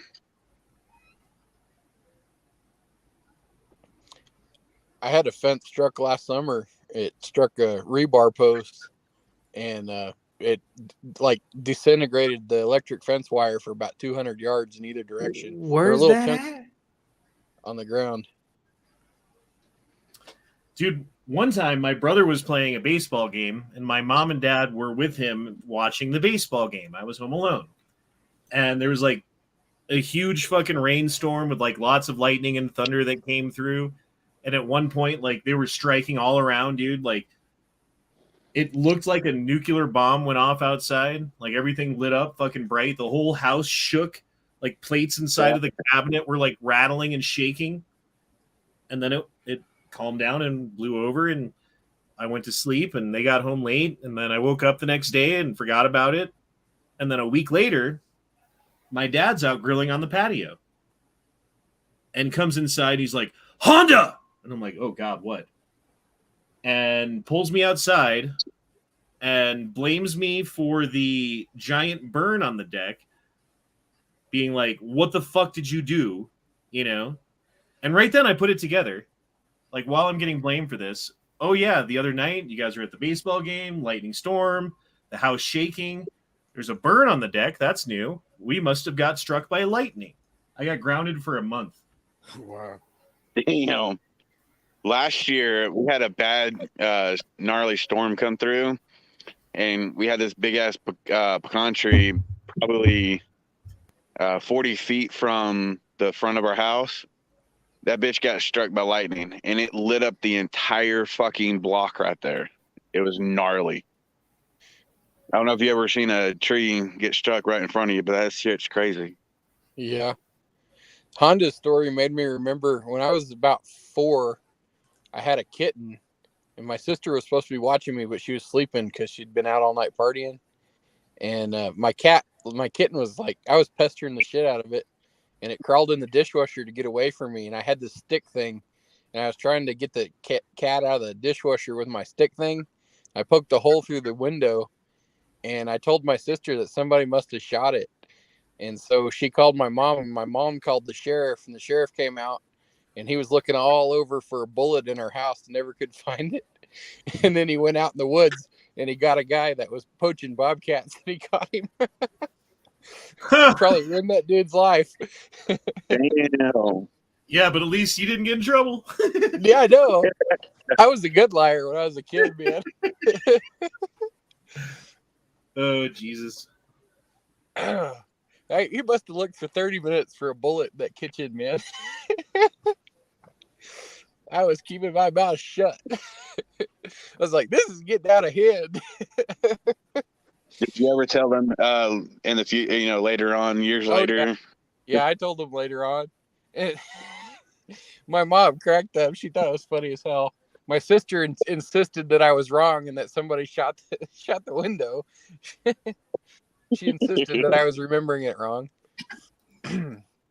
High school students, 1989. They all used to have big hair back then. Oh, music. Yep, my sister had the big hair like that. Yep, so did both of my sisters. Like a new can of hairspray every 3 days. Aquanet. Yep. That shit was good. Denver right now. Dude, look at that hair. My mom used to wear hair like that. And the chicks used to have shoulder pads. Remember that? Yeah. God, yeah. They look like Starfleet officers.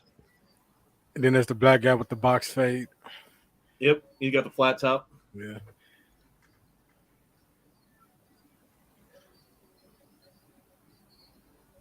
Chicks were chubbier.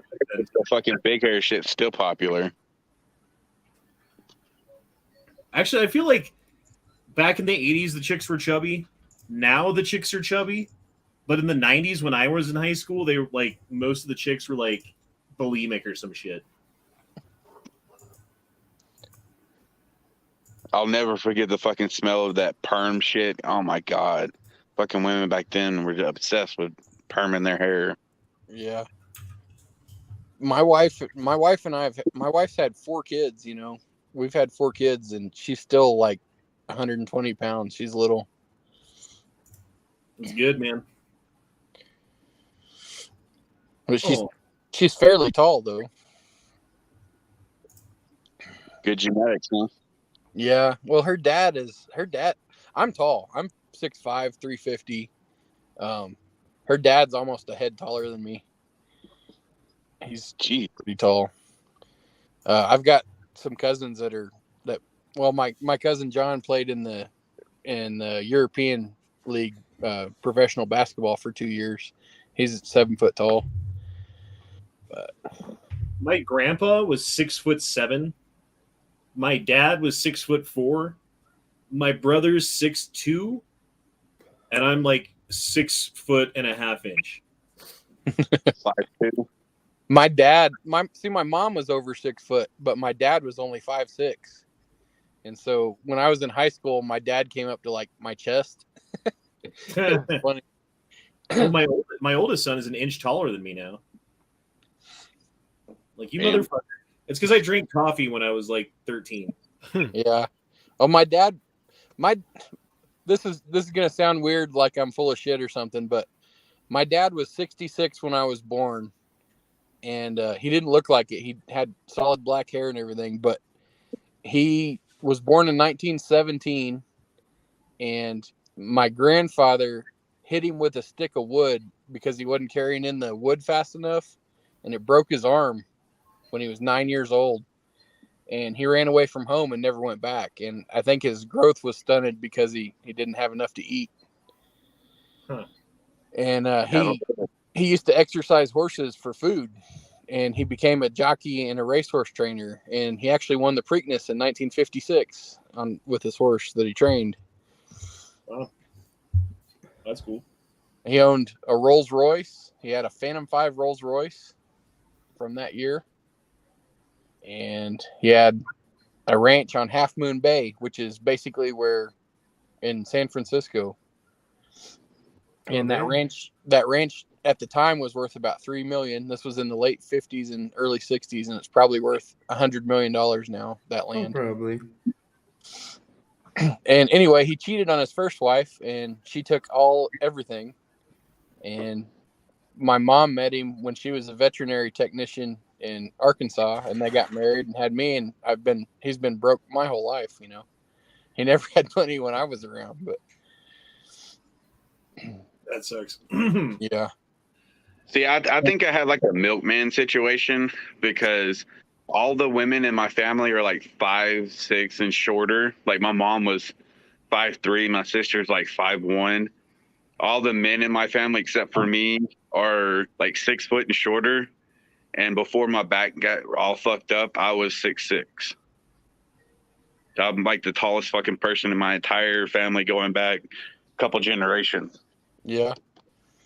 Well, all of my mom's family was tall, and all my dad's brothers were over 6 foot. It's just, I think, like I said, I think he got his growth stunted because he didn't eat while he was growing up. He didn't eat regularly. But I remember my Uncle Gus, he used to have a comb over, and he'd put his hat on, and his comb over, he would only use it on Sundays. So like the rest of the week, his comb over would just float off to the side of his head. But he was like 6'7", and he'd sit in his chair, and he'd just swing his leg over the side of the chair and rest his feet flat on the floor. He was a big old dude. My family's weird, dude. Like I had 2 sisters and a brother, right? 2 sisters are like 13 and 11 or 10 years older than me, right? And then my brother's like a year and a half older than me. So like me and my brother grew up in almost a different household than my 2 sisters did, as far as like all kinds of things, right? Like my dad got in trouble when I was very little for some serious shit and went to jail for, like 5 years, right? Before he went to jail, we lived in the most expensive neighborhood and like the nicest, biggest house with like everyone had my oldest sister had a Mercedes Benz when she was a teenager, you know?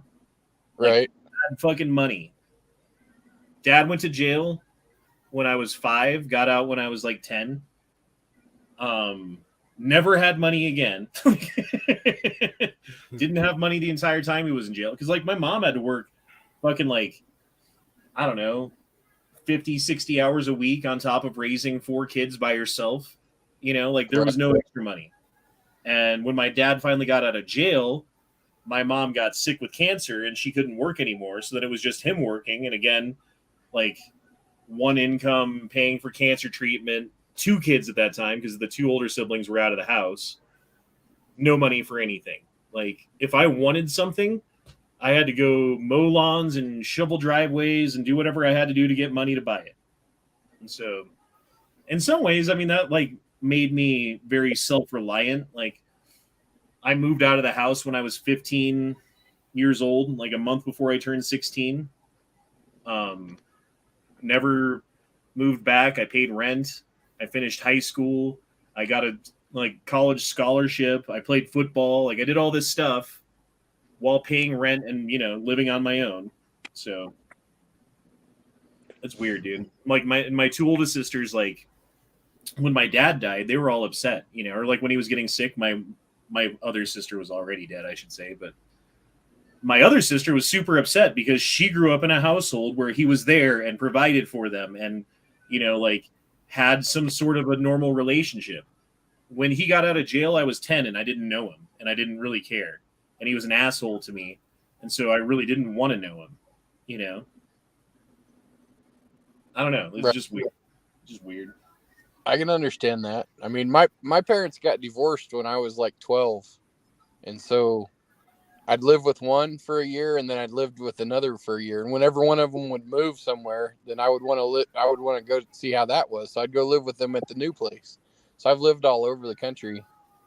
Like, I've lived in Oklahoma in like 6 different places, lived in Texas, lived in Arizona, Arkansas, New Mexico, Maryland, lived in Chesapeake City, Maryland, Chicago, and Wisconsin. So moved around a bunch, but I always came back to here, like where my family farm is. And like 5 years ago, it came out of CRP and I started farming it. So that's when I decided I was going to buy it from everybody else. So I'm trying to buy everybody else out now. And where you at? I'm in the Oklahoma Panhandle. Well, my farm is. I'm actually in Texas, and my farm is across the border, like 17 miles away, in Oklahoma. But I've got a herd of cattle over there, a bunch of cool toys and stuff. So awesome. How much land? Almost 500 acres. Damn. So I've got and I've got 60 acres with prairie dogs on it, and I grew up shooting prairie dogs at my back door. So I'd just walk outside and shoot prairie dogs every day. And I've got it marked out. I've got a big white cleachy rock every 100 yards out to 1,000 yards in that prairie dog town, marking my ranges. How much for 20 acres? Yeah, no shit. Right now they're kind of dead. They're coming back a little bit, but I think the guy that has the land to the north of me, he's leasing it from the government, and you're not allowed to poison them when you lease from the government. But I think his nephew is a vet, and I think he got a dog with distemper and drug it through the prairie dog town because they're susceptible to distemper also. And it killed them out for a few years, but they're coming back. So, the prairie dogs. Yeah. So right now I've noticed I've got a few new holes out in my field. I need to kill them because I hate them. They ruin my land. I can't raise as many cows because they take a bunch of my grass away. Yeah. I used to work construction back in the day, and we were plotting out this land to basically dig out and make into a reservoir. And there was the biggest colony of groundhogs or prairie dogs that you've ever fucking seen, dude. Like 1 million prairie dogs. And before we started digging, because like as soon as you start ripping into it with like big cat D10s and shit like that, they're all dead. They're just smashed and dead. So we went out there the weekend before they started digging, with my buddy's AR-15 and shot like 1,000 rounds at these fuckers, dude. We killed so many prairie dogs. We killed so many, it like lost all. It wasn't even fun at the end. You know, like, let's just get out of here. Like, yeah. Well, if you go in the Guinness Book of World Records and look up the largest prairie dog town in the world, it'll tell you Cimarron County, Oklahoma, and that's basically the same prairie dog town as the one next to me. It kind of, you know, it's like a lake. It goes in different areas, like, you know, there's little peninsulas and bays and stuff. It's almost what it looks like. But that prairie dog town covers over 7 square miles. Jesus. And just part of it is kind of up against me. And I mean, right now, the cemetery is 2 miles from my house, and the same town goes over to the cemetery, and we have to fence it out. And, you know, we take turns buying poison and poisoning them out of the cemetery because they're getting in there. They've actually dug up some caskets and like brought bones and pieces of wood to the surface of the cemetery. So little fuckers are destructive. Yep. But yeah, they're fun. I mean, it's fun as hell to shoot them. But, you know, like I said, they ruin my land.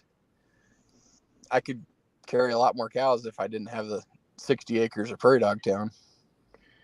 But I don't know. The first AR I had, I bought it, and then I built a new upper for it. I put a 24-inch bull barrel 223 wild upper on it, and then I was shooting hand-loaded 77 grain bullets.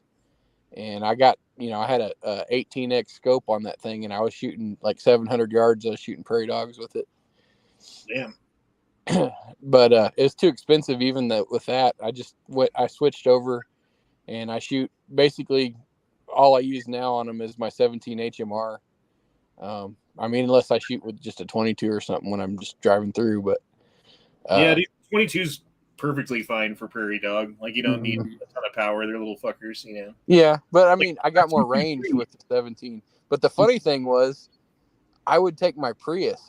We had a Prius because that was what my wife drove, and I'd drive it through that field and shoot prairie dogs because it was real quiet. It would run on pure electric, and so the motor wouldn't shake it because there was no motor running when it was running on pure electric, so you could take a steady shot out of it. So I've always felt like incognito. I had my Prius, and it was the best hunting buggy I ever had. And that Prius had 2 bullet holes in it too. One that I shot because I nicked the mirror because the scope I could see through my scope, but the barrel was down in the mirror a little bit. And then I came home we went somewhere, and somebody else, I guess, had decided to shoot prairie dogs at our house, and there's a 22 bullet in the side of my Prius. So it was weird. Yeah, you shoot those fuckers with a 223, they pop like a water balloon. Yeah. It's almost gross, dude. I shot one with a 30-06 one time. It basically just vaporized it. Yeah, it just turned into like a red cloud. Yeah, a cone. It was, you know, like a 30-degree triangle away from where it was standing of red on the ground. I've shot them with a 17 that just opens them up like a zipper too. I've went on one time, and it's just laying there completely eviscerated, and its heart's still beating. You can see it. It was pretty nuts. I wonder what a shotgun would do. Probably similar, just like completely destroy them. Yeah, like a shotgun slug, you know. It's hard to get them to let you shoot from shotgun distance. I mean, they're pretty savvy. They get shot at a lot. So hence the Prius, you know, it was quiet and little. Like if you drove out there in a pickup, it scared them and they took off. And they don't come out when it's cloudy either. They only come out when it's sunny because they can see like birds, like hawks and stuff. They look out for the shadows. So they won't come out. I was watching this thing where they had baby chicks that had just been hatched inside of a lab that had like this canopy thing over like the area that the chicks were in, and they had the silhouette of a chicken hawk fly over, you know? Yeah. And the newly born chicks like freaked out and all like scattered and ran like they fucking knew. Yeah. Well, they were researching instinct versus learned behavior then. Right. And that's totally instinct because Mm-hmm. like no one at any point taught them anything. They haven't been in the wild and observed any other behavior from other chicks. They've never seen that thing before flying over their head. Right. There wasn't Foghorn Leghorn going, boy, I say, boy, that's a chicken hawk. Teaching them.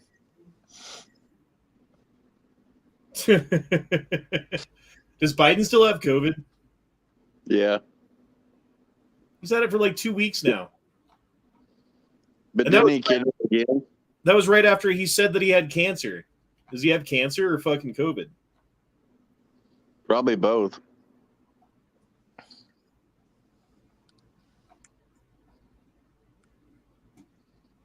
What the fuck?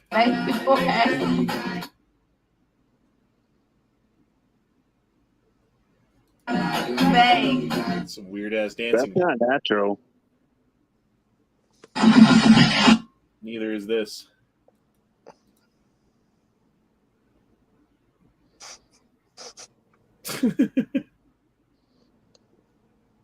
This is boys being boys.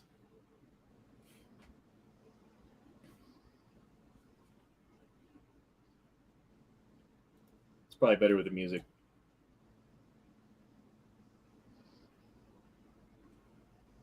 Don't approach a cub if you don't want to activate Mama Bear mode.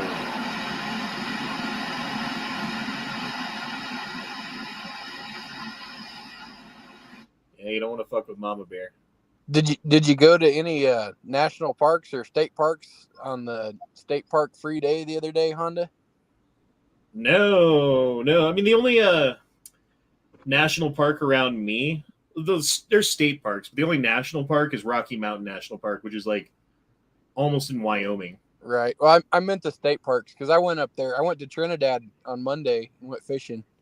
Yeah. At Trinidad Lake, and it was a free day. It was like completely accidental. We just decided to go fishing. Actually, what happened was I was going to go fishing here locally, and the bait shop was closed on Monday, and I didn't realize it. So I ended up driving to Trinidad because it's the only place I knew I could buy worms.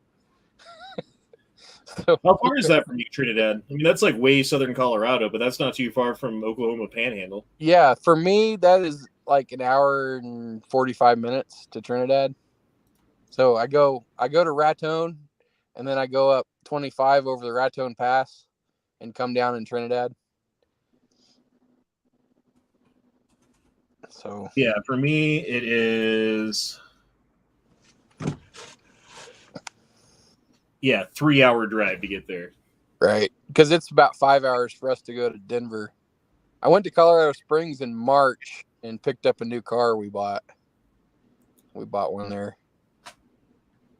Okay, so I had this crazy idea the other day, right? I was looking at that $750 motorcycle that I didn't end up going to look at that someone bought up from underneath me before I had the chance to, and it wasn't a bike that I really wanted anyway, but the price was so right that it's like, fuck, dude, $750 for a motorcycle. Right. I mean, that's cheap. And then I'm thinking, like, what do I want to do with it, right? And I'm like, well, Matt wants to get a bike too. Wouldn't it be cool if Matt got a bike and we could like maybe meet somewhere halfway in between where I'm at and he's at, and then do a ride somewhere and then ride back and then, do our thing. And then I was thinking, like, well, wouldn't it be cooler to like take like a week or two off of work, like be able to do an actual trip, go meet Matt, go around to a couple of places. And then I was thinking, actually, funny you should mention it, I was thinking of national parks. So I was like, okay, we could meet Matt, and then we could go to Big Bend National Park, right? Check that out for like a day. And then we could go over to Joshua Tree over here, Joshua Tree, Death Valley. Yeah. Right? And then go maybe west from there to like Moab, Canyonlands National Park, Arches National Park area over here. And then over to Colorado, we could go to Rocky Mountain National Park, end at Pikes Peak, and then he'd go home and I'd go home. Right. That'd be a cool trip. Yeah, dude. That would be a cool trip. And I was doing the math on it. Like, even with a couple more stops than that, if we were doing an average of 300 miles a day, totally doable. You know, like that's not crazy hard to do. 300 miles a day is like, what, 6 hours at 60 miles an hour? Not even 5 hours at 60 miles an hour. Right. So, and it's not like he's working right now. He's got the time. all he needs is a cheap ass bike that's reliable enough to make it all the way out to like California, Colorado, and back down to Texas, you know? Right. I sold mine when we moved down here, and I promised my wife I wouldn't buy another one until the youngest kid was an adult, at least. So yeah, and that's kind of where I'm at with the kids. Is like, fuck, man, like they're at an age where if dad died on a motorcycle accident, it would be terrible for them. Yeah. But I sold mine when we moved, and I bought a 72 GMC pickup, and I had that thing for like 5 years. And then my son got to be about 6, and I got him a Blazer, like remote control car. And he said that's what he wanted. He wanted a Blazer. So I started looking, and I found one, and I traded my 72 GMC for an 85 military Cuck V Blazer that's been upgraded with a turbo. So it's a diesel but it's turboed, and it's lifted and on 36s. So my 9-year-old son has a diesel military Blazer, and it's in my backyard. We got to work on it. Oh, sweet. Cool. Speaking of that, did you ever, like, here a few months ago, you were looking for cars for your son? Did you get one for him? No, he lost his job, and it wasn't his fault. He was working as a busser at the restaurant that his mom works at. Yeah. And they were having him come in at 5 and work till like 10, 11, midnight, whatever time it is that you get done. Well, there's like labor laws, I guess, about being under 18 and working, that you can't be there for a certain amount of hours and you can't be there past a certain time. Yeah, like on school nights and stuff, I think. And so because of that, I don't know if she just didn't know about it when she hired him and then found out or how it worked, but she fired him. Huh. Now he doesn't have money to throw towards the car, and I'm not just going to buy him one. Right. So he's got to get a new job. He's got to start working at that new job and get to, like, he was at like $1,500. And if he had 2,000, I would have thrown $2,000. He would have got a $4,000 car and it would have been fine. Right. But I'm not going to spend $1,500 on a car that he's only got $1,500 for. And that's every penny that he's got. And he doesn't have a job. Like, it's not happening right now. Unfortunately. I got to get on him about getting a new job, though. Because he's 16, dude. When I think about where he's at versus where I was at that age, like, yes, in certain ways, I'm way more immature. Yeah, I started working when I was 13 years old. Yeah, man. But in other ways, yeah. I try to hire kids all the time. That sounded bad, I guess, but I tried to hire kids to work on my farm all the time, and they won't get off their asses for nothing. And I'm offering like $20-$25 an hour, and they won't come work. Jam. Shit, I'll come all the way over there. Fucking They're like, no, I'd rather play Xbox. Thanks. See, Leo, you got to get the fuck out of Chicago, bro. How far are you away from me? I'm in the Oklahoma Panhandle, but see, I'm not. You know, I'll make you a hiring, deal. like, I'll make you a deal. I for do it for 18. Like building fence or hauling hay or something like that when I need a little bit of help. But you know, I'm an old fat guy. All you got to do is keep up with an old fat guy. It's not that hard. Well, I work on a farm already, so how about $18 an hour? I'll undercut you. See, Leo, you're only a 15-hour drive away from $20 an hour. You can make it out there. You find a place to live for a little bit. You start working for $20 an hour. Now you're not in Chicago, and you can buy rifles. There you go. Yep. Yeah, Leo. Do it. Yeah, come on over, Leo. Well, that's what I'm paying, but I'm only hiring like, 5 days a year at that rate. But there you go, Leo. I get 5 days a year. I end up working all by myself.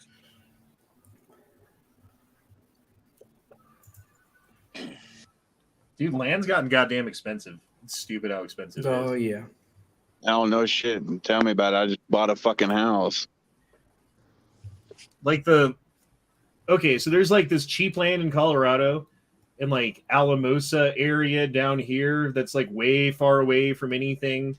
It's all like shitty ass like desert land that you can't grow shit on. Well, they had big fires there and it hadn't regrown yet. I was over there buying a hay rake like 2 years ago, and it was all black.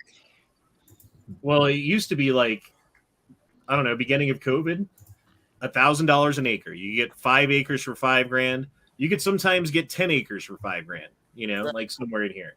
Now, the cheapest $5,000 parcel is like $10,000 of like the shittiest land in Colorado. Damn. Yeah. How long would it take if you went out and say you had, I don't know, 10 acres or even 5? How long would it take you to go out there if you planted greenery, you know, however many times a year would it take to revitalize that land? Depends how bad the land is. It don't rain, dude. That's yeah, it the doesn't problem. rain and the soil is just sand. Like Well, there's nothing. I mean, you can work with sand. The problem is that it depends how bad it is, what it needs, what type of other minerals it needs, and if, like mentioned before, if there's a drought, is there any local water? Is there any sustenance? Is there a well that you can use to kind of flourish there? Because it just, I mean, sand, unfortunately, will filter in most water. So you need to keep pumping it. Like, for instance, where I live, we have, it's just sand. There's not like adobe or nothing. We have avocados and we have to keep watering them because, believe it or not, within a week, that those trees start looking depressed. So we don't get rain anymore. When I was a kid, it used to rain like every March. It'd start raining and rain for like 4 months. But right now, we've had, I'm going to say 6 inches of rain in the last 2 years. That's bad. So yeah, I mean, that's horrible. When I was a kid, we used to get like, I think the average for the area is 17 inches a year is what it's supposed to be. But it's been 20 years since we've had a good year, wet year. So my brother-in-law, somewhere in this area around Deckers, I'm not sure exactly where, has 6 acres of land, like up against like a hillside like this, you know, just like boom, no road to it, like no way to easily access it. It's on a hill. You can't really do much with it. It's covered with trees and fucking rocks and shit, you know? Yeah. But I would love to go up there with like a little mini excavator and some like bags of cement and like cinder blocks and shit and start building. Just build something that you could fucking start storing shit in, and then once you can store shit, then you can start building bigger things, and then you build bigger things that you can live in, and then, you know, do all that stuff. I think that would be so fucking cool. The land's are for it, but it's expensive to do that shit. I've got the land, but I wish I had a little bit of land that had rocks and trees and stuff on it so I could mill my own lumber and stuff, because that's where I'm lacking for. I don't have many buildings. I have a 20-foot reefer unit trailer and I have a 40-foot Connex trailer, and that's all the storage I've got. And like, I guess a little 4-wheeler shed I built.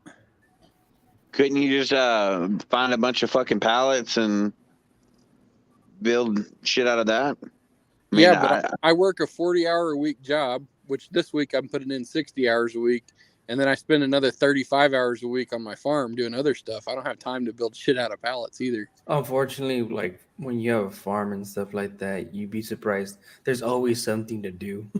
Oh, I know. Trust me. I worked many fucking farms and ranches growing up. So, I mean, like, you'll get derailed so bad just for something so little.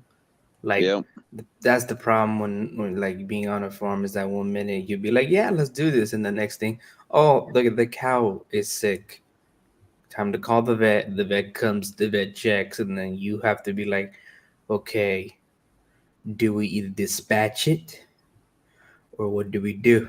Or it could be something other than be like, oh, you were grading the ground. Oh, the water pipe broke. Or it's just there's never a dull moment. Well, that's exactly what it was yesterday. So I weaned my calves a week ago, Yeah.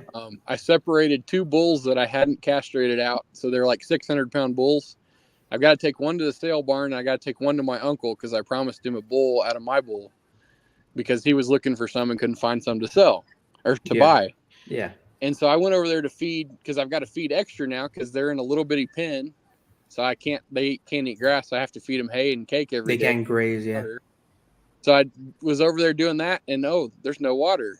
So I go out and I've got 3,000 feet of water line running across my field to water the rest of my cows that are in the back side of the farm.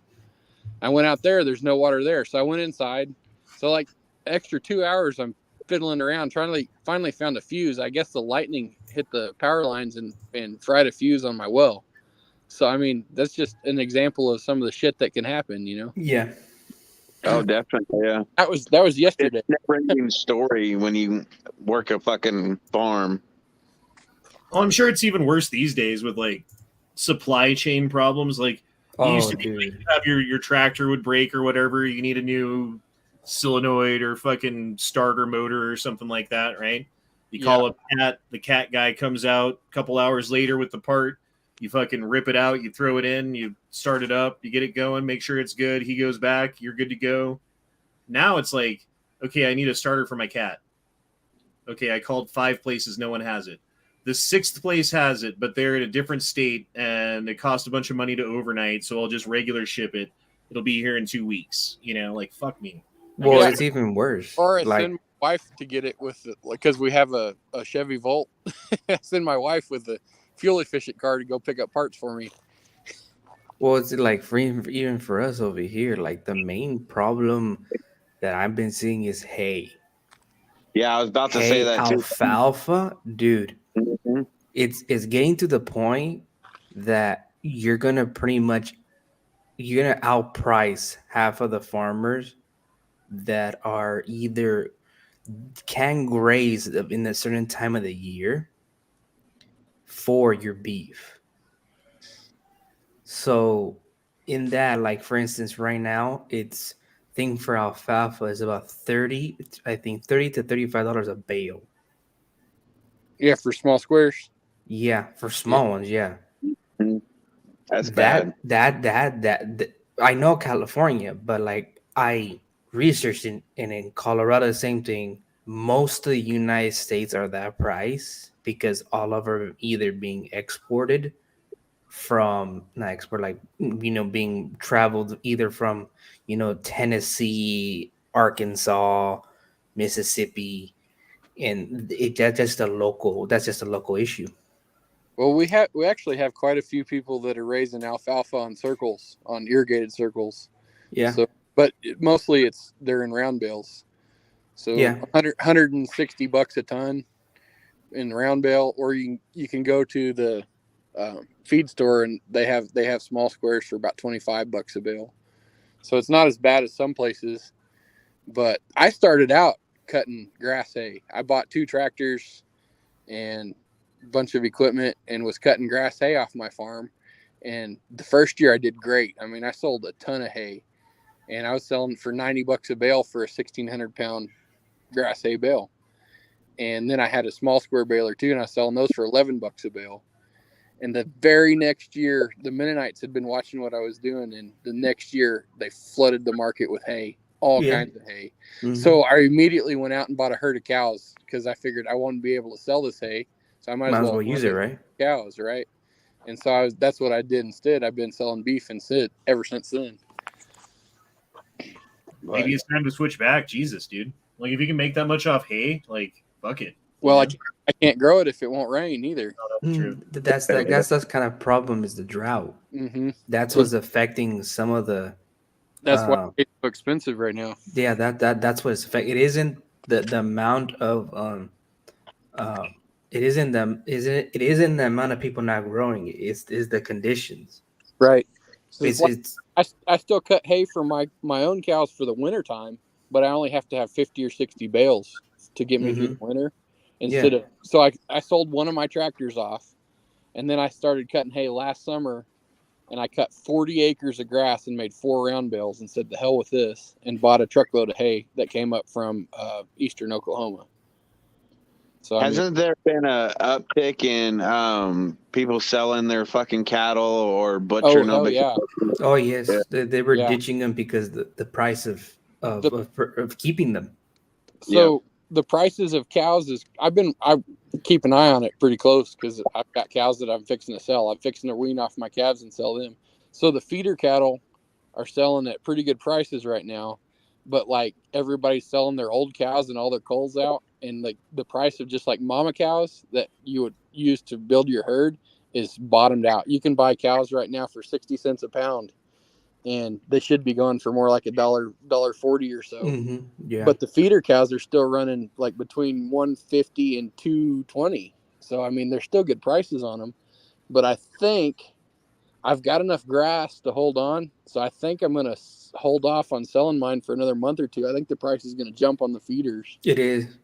So I've been hearing that here in Cali. I've been hearing that. That's my plan currently, and I leased another 80 acres of grass right next to mine and put my cows out on it. And do you ever like slaughter a cow and keep the beef for yourself? You know, like fill your freezer? So the reason I don't is my sister also raises cows, and she does that, and she sells meat directly to the public, and they actually have 2 dairies and a very large farm in Wisconsin. And sometimes I sell her my calves and she raises them. But the thing is, grass-fed beef is kind of it's in chic right now. It's in style. But the thing is, the grass from around here, when you raise a cow on it, it's greasy and nasty.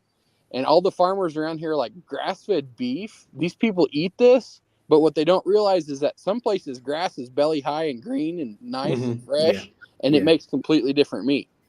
So I can't raise a cow and then feed it out on grass. I have to use corn and corn feed mine, which makes it as expensive as just going to the store and buying it or getting the meat from my sister. So I send them to her and she finishes them out, sometimes, and she sells them that way. And she makes bank doing that. She's over $100,000 a year in sales on meat. If I can ask, do you put molasses in your corn? I don't even feed them any corn. I don't, because I don't feed them out. I have a mama cow, facility, and I raise them up to about 8 months and then sell them. Oh, okay. So sell them to her or sell them to a packer or run them through the feed lot or the sale barn. I don't finish them. So all I feed mine are grass and cake. Like I cake them in the winter. Yeah. But no, well, like what we do over here, like it's all like we don't sell it. We grow our own and we butcher our own for our own consumption. Right. Well, right now we're finishing one of my Angus. We're about he's on the finisher. We're giving him some molasses with corn, like crushed corn and stuff like that. Yeah. And some other finisher that have been buying, and he recently got a cow pregnant. That one I had to not slaughter, but I had to dispatch because she wasn't doing that great. She didn't want to get up for a couple days. Yeah. So, and we're gonna butcher him about, I want to say October, and then I'm gonna go buy another Angus bull right after. Oh, my Angus bull is a son of Renowned. Oh, really? Yeah. Wow. So he's an AI'd son, but he's a son. He's a big dude. Well, I mean, Renowned. That's the second highest selling Black Angus bull that's ever been. I think. Yeah, I know you're right. Yeah. For this thing, and I've got a son of him, and I feel pretty lucky to have this bull. He's an awesome bull. I've got the 2 bulls that I was telling you about earlier. One of them is from my bull, and one of them is from the neighbor's bull. The bull from the neighbor's bull, that calf, is 2 months older than the one from my bull. The one from my bull is already about 100 pounds heavier than him, heavier muscled, and he started out as a 65-pound calf. So I mean, it's a low birth weight, high gain calf. It's amazing the performance I'm getting out of this bull. Oh, that's good. So I'm really happy about him. But my cows are not purebred Angus. I've got black baldies, So they've got a little bit of Hereford in them and a little bit of Solaire, but they're probably 90% Angus. And then I've got that bull, and then I've got some Wagyus too. I've got some crossbred Wagyus. Oh, nice. Like well, he's not my bull ain't 100% Angus either. Mm-hmm. He's like crossbreed with the I can only say this in Spanish. Is Cebu? Those hold on, I can tell you right now. They have that huge hump on their back, like a Brahma. Yeah, like a Brahma. Yeah, we call them Cebus. Okay. Yeah. Have you ever seen those like really muscular cows that they grow? I forget where they're, like in Spain or some shit. They're Belgian Blues, or what you're talking about. They're They have Belgian a double muscle. They have a double. Yeah, and they're just like jacked ass fucking bulls, dude. I heard that meat is tough. Well, it's just a genetic mutation, and whippets get it too. You ever seen a whippet dog? Yeah. They have that same genetic mutation, and they get double muscled whippets, and they look funny as hell. Yeah. I saw like a video of these cows, like these just like fucking like Arnold Schwarzenegger cows. Yeah. And like a fly would land on them and their whole body go like jerk, get it off. Like all of their muscles are just like flexing and doing things as they're just standing there. It's like, no wonder you're full of muscle, dude. You can't fucking stand still. Yeah. I could not handle having those. Every single one of those. This is how crazy that breed is. Every single one of those has to be a C-section birth. They can't just have natural birth on Belgian Blues. This is crazy. Well, like this bull I have, he's like mixed, and he got the more of the Angus side. Yeah, so he's a Brangus. Yeah, he's a Brang. He's like, if you look at him, and you're like, yeah, this dude's this bull's an Angus, but on the bottom is white. Okay. So you just like, huh? And then you find out, you're like, so who was the dad? He's like, well, really, he was bred. The dad of that bull is a mix, and his mom was an Angus. So he's like what, 85 something? Yeah. At that point. But yeah, he just looks completely like an Angus. Oh, my bull is full blood because I bought him from a guy that breeds bulls. But whose bull has the largest penis? You know, I don't really know how big his penis is, but his testicles are monstrous. I'm not gonna find that out. Just measure them and have a contest. God damn it. Josh Tiller dropped in $5 and said, I'll offer them a job starting at $17 an hour with a promise that they can go full-time at $26 an hour with benefits and vacation. And I'm assuming that what you were saying, going back to that part of the conversation, because it's been so long since you dropped this in, I'm sorry, was that you can't even get them to work at that. Yes, I can't. That's correct. I'm sorry. I didn't mean to hijack your chat with farm talk. I'm sorry to hijack it too, because I just say some stupid shit too. So sometimes. The fuck is this thing? I'm glad we can talk about farm stuff, and then I just make some Mexican jokes at the corner that some days doesn't even happen. But this thing is like a Corvette back end. Look at this thing. What the hell low rider is this? That is a nice ass on that bike, though. Yeah, it's got a big fat. Imagine that's a low ride bike. That's a low ride bike. Mm-hmm.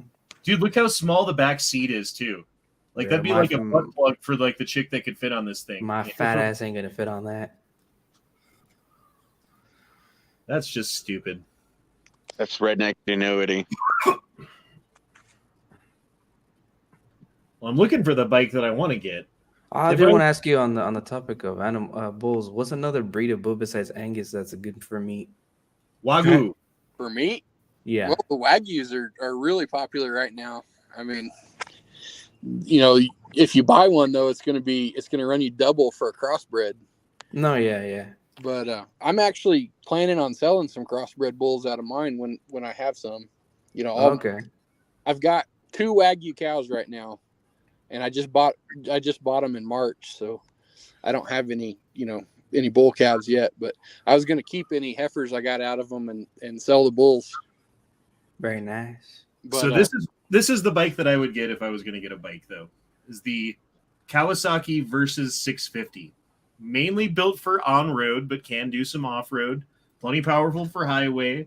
Like zippy little bike, wheelies in first gear without doing anything. Like it's a great bike. How much? You can get them used for like $3,000. I like the color. I like that blue. I like the style that looks, man. Yeah, like 2008 with 10,000-15,000 miles on it. If you get a decent deal, is $3,000. I mean, brand new, these are like $8,000-9,000 bikes. So. Right. I always liked the Kawasaki K1000s because they were like a crotch rocket, but you had a more upright stance. You didn't have to crouch over it. Well, and that's, if you look at this thing, that's how this is too. It's a very upright, neutral seating position. The handlebars come up to meet you instead of you having to like bend down to get to them. Right. You could smash miles on this thing all fucking day. That's what it's built for. You know? Right. I had a VZ800 Marauder. So it'd probably be a little bit too small for you, Corey. You're a little bit taller than me. Well, not only that, with my bad hip, I can't even ride like a bicycle properly because how bad my hip is. My right foot would lay literally sideways on a pedal, so I wouldn't be able to hug that type of bike properly. I would have to have like a Harley or a chopper or something to ride comfortably. Yeah, I mean, for you with that, I would say more like you want a cruiser bike, you know, nice wide seat, lower to the ground, you know, like very legs stretched out in front of you. Yeah, like you're sitting on a fucking couch, you know. Yeah. Yeah, this one's $7,000. That's a little bit overpriced. I saw one for $3,200 currently for sale. If I wait till December or like till winter time in Colorado, the price of motorcycles of used bikes fucking plummets for a couple of months. Yeah. So you can really something decent, you know? It always did that in Wisconsin too when I lived up there. Yeah, anywhere that it gets cold. Right. And you could buy snowmobiles in the summertime. Right. Yeah, exactly. Yeah, you can get a cheap ass snowmobile in fucking August. I have a snowmobile. I've got $600 in it, and it's only got like 1,700 miles. I've never actually rode a fucking a snowmobile or one of those. Have you seen the fucking dirt bike conversions that they make? Yeah, I've seen them ride them on TV in like races and stuff. But if you've never ridden one, you need to experience it because there's nothing on the planet I don't think that accelerates like one. I mean, you're talking a 2-stroke engine that's 800 or 1,000 cc's. I mean, you hit the gas and you go. I mean, I lived in Wisconsin for 5 years, and the interstates up there, you'd be going 75 on the interstates, and the snowmobiles in the ditch are going like twice as fast as the cars are. Jesus Christ. It's nuts. I've never seen a snowmobile in person because where I'm at in Texas, there's no fucking need for one. Yeah, I'm probably the only guy in Texas that has snowshoes and stuff because I lived up in Wisconsin for so long. But they're crazy fast, dude. Well, I mean, apparently when y'all get snow in Texas, it's no need for anything. Well, you know, I'm in Texas, but I'm like 45 miles from Colorado too. I mean, Texas is a big place and it has a lot of different weather. So I've seen it snow 4 feet here. I'm down by Fort Worth. Yeah, you're down south of me 5 hours in what they call North Texas. Yeah, I know. It's fucking stupid. It's a weird place, dude. Yeah. The weather is so fucking bipolar here. But I mean, where I'm at, I'm in my front yard, like just walking around right now, and I can look out to the north, and I can see some trees on the skyline over there from the starlight, and those trees are in Oklahoma. That's how close I am to the border. Damn. And if I look to the west, I can see a mountain over there when the sun's up, and that's over New Mexico. And so you I'm can see Russia and a mile from Oklahoma. All right, let's try to pinpoint this then. This is your farm. Nope. Oh, zoom out just a second. I'll tell you where it is. Look at all those crop circles. Go to the left. Like, okay, you see the corner. You see where the 412 is on the highway there? Yeah. Right here. So go left of 412 about 2 miles. That's 1 mile. That's 2 miles right there. Okay. See where that road goes south? Yeah. Scoot down a little bit more. So, see. Find the blacktop road that goes to the south. What, this one? I'm not sure. Yeah, I think that's it. Go to that one. NS7? Yeah, follow that down. All right, see that curve right there? All right, go down south of that. Keep going south a little bit. That's the Oklahoma line. So go down. Go down some more. Go down some more. All right, right there where your cursor is. Go back up. See where those right there. See where it says 2586? Yep. That's where my house is. I'm standing right there. Well, there you go. And then my farm is over to the northeast about 20 miles. You are 247 miles away from me as a bird flies. That's cool.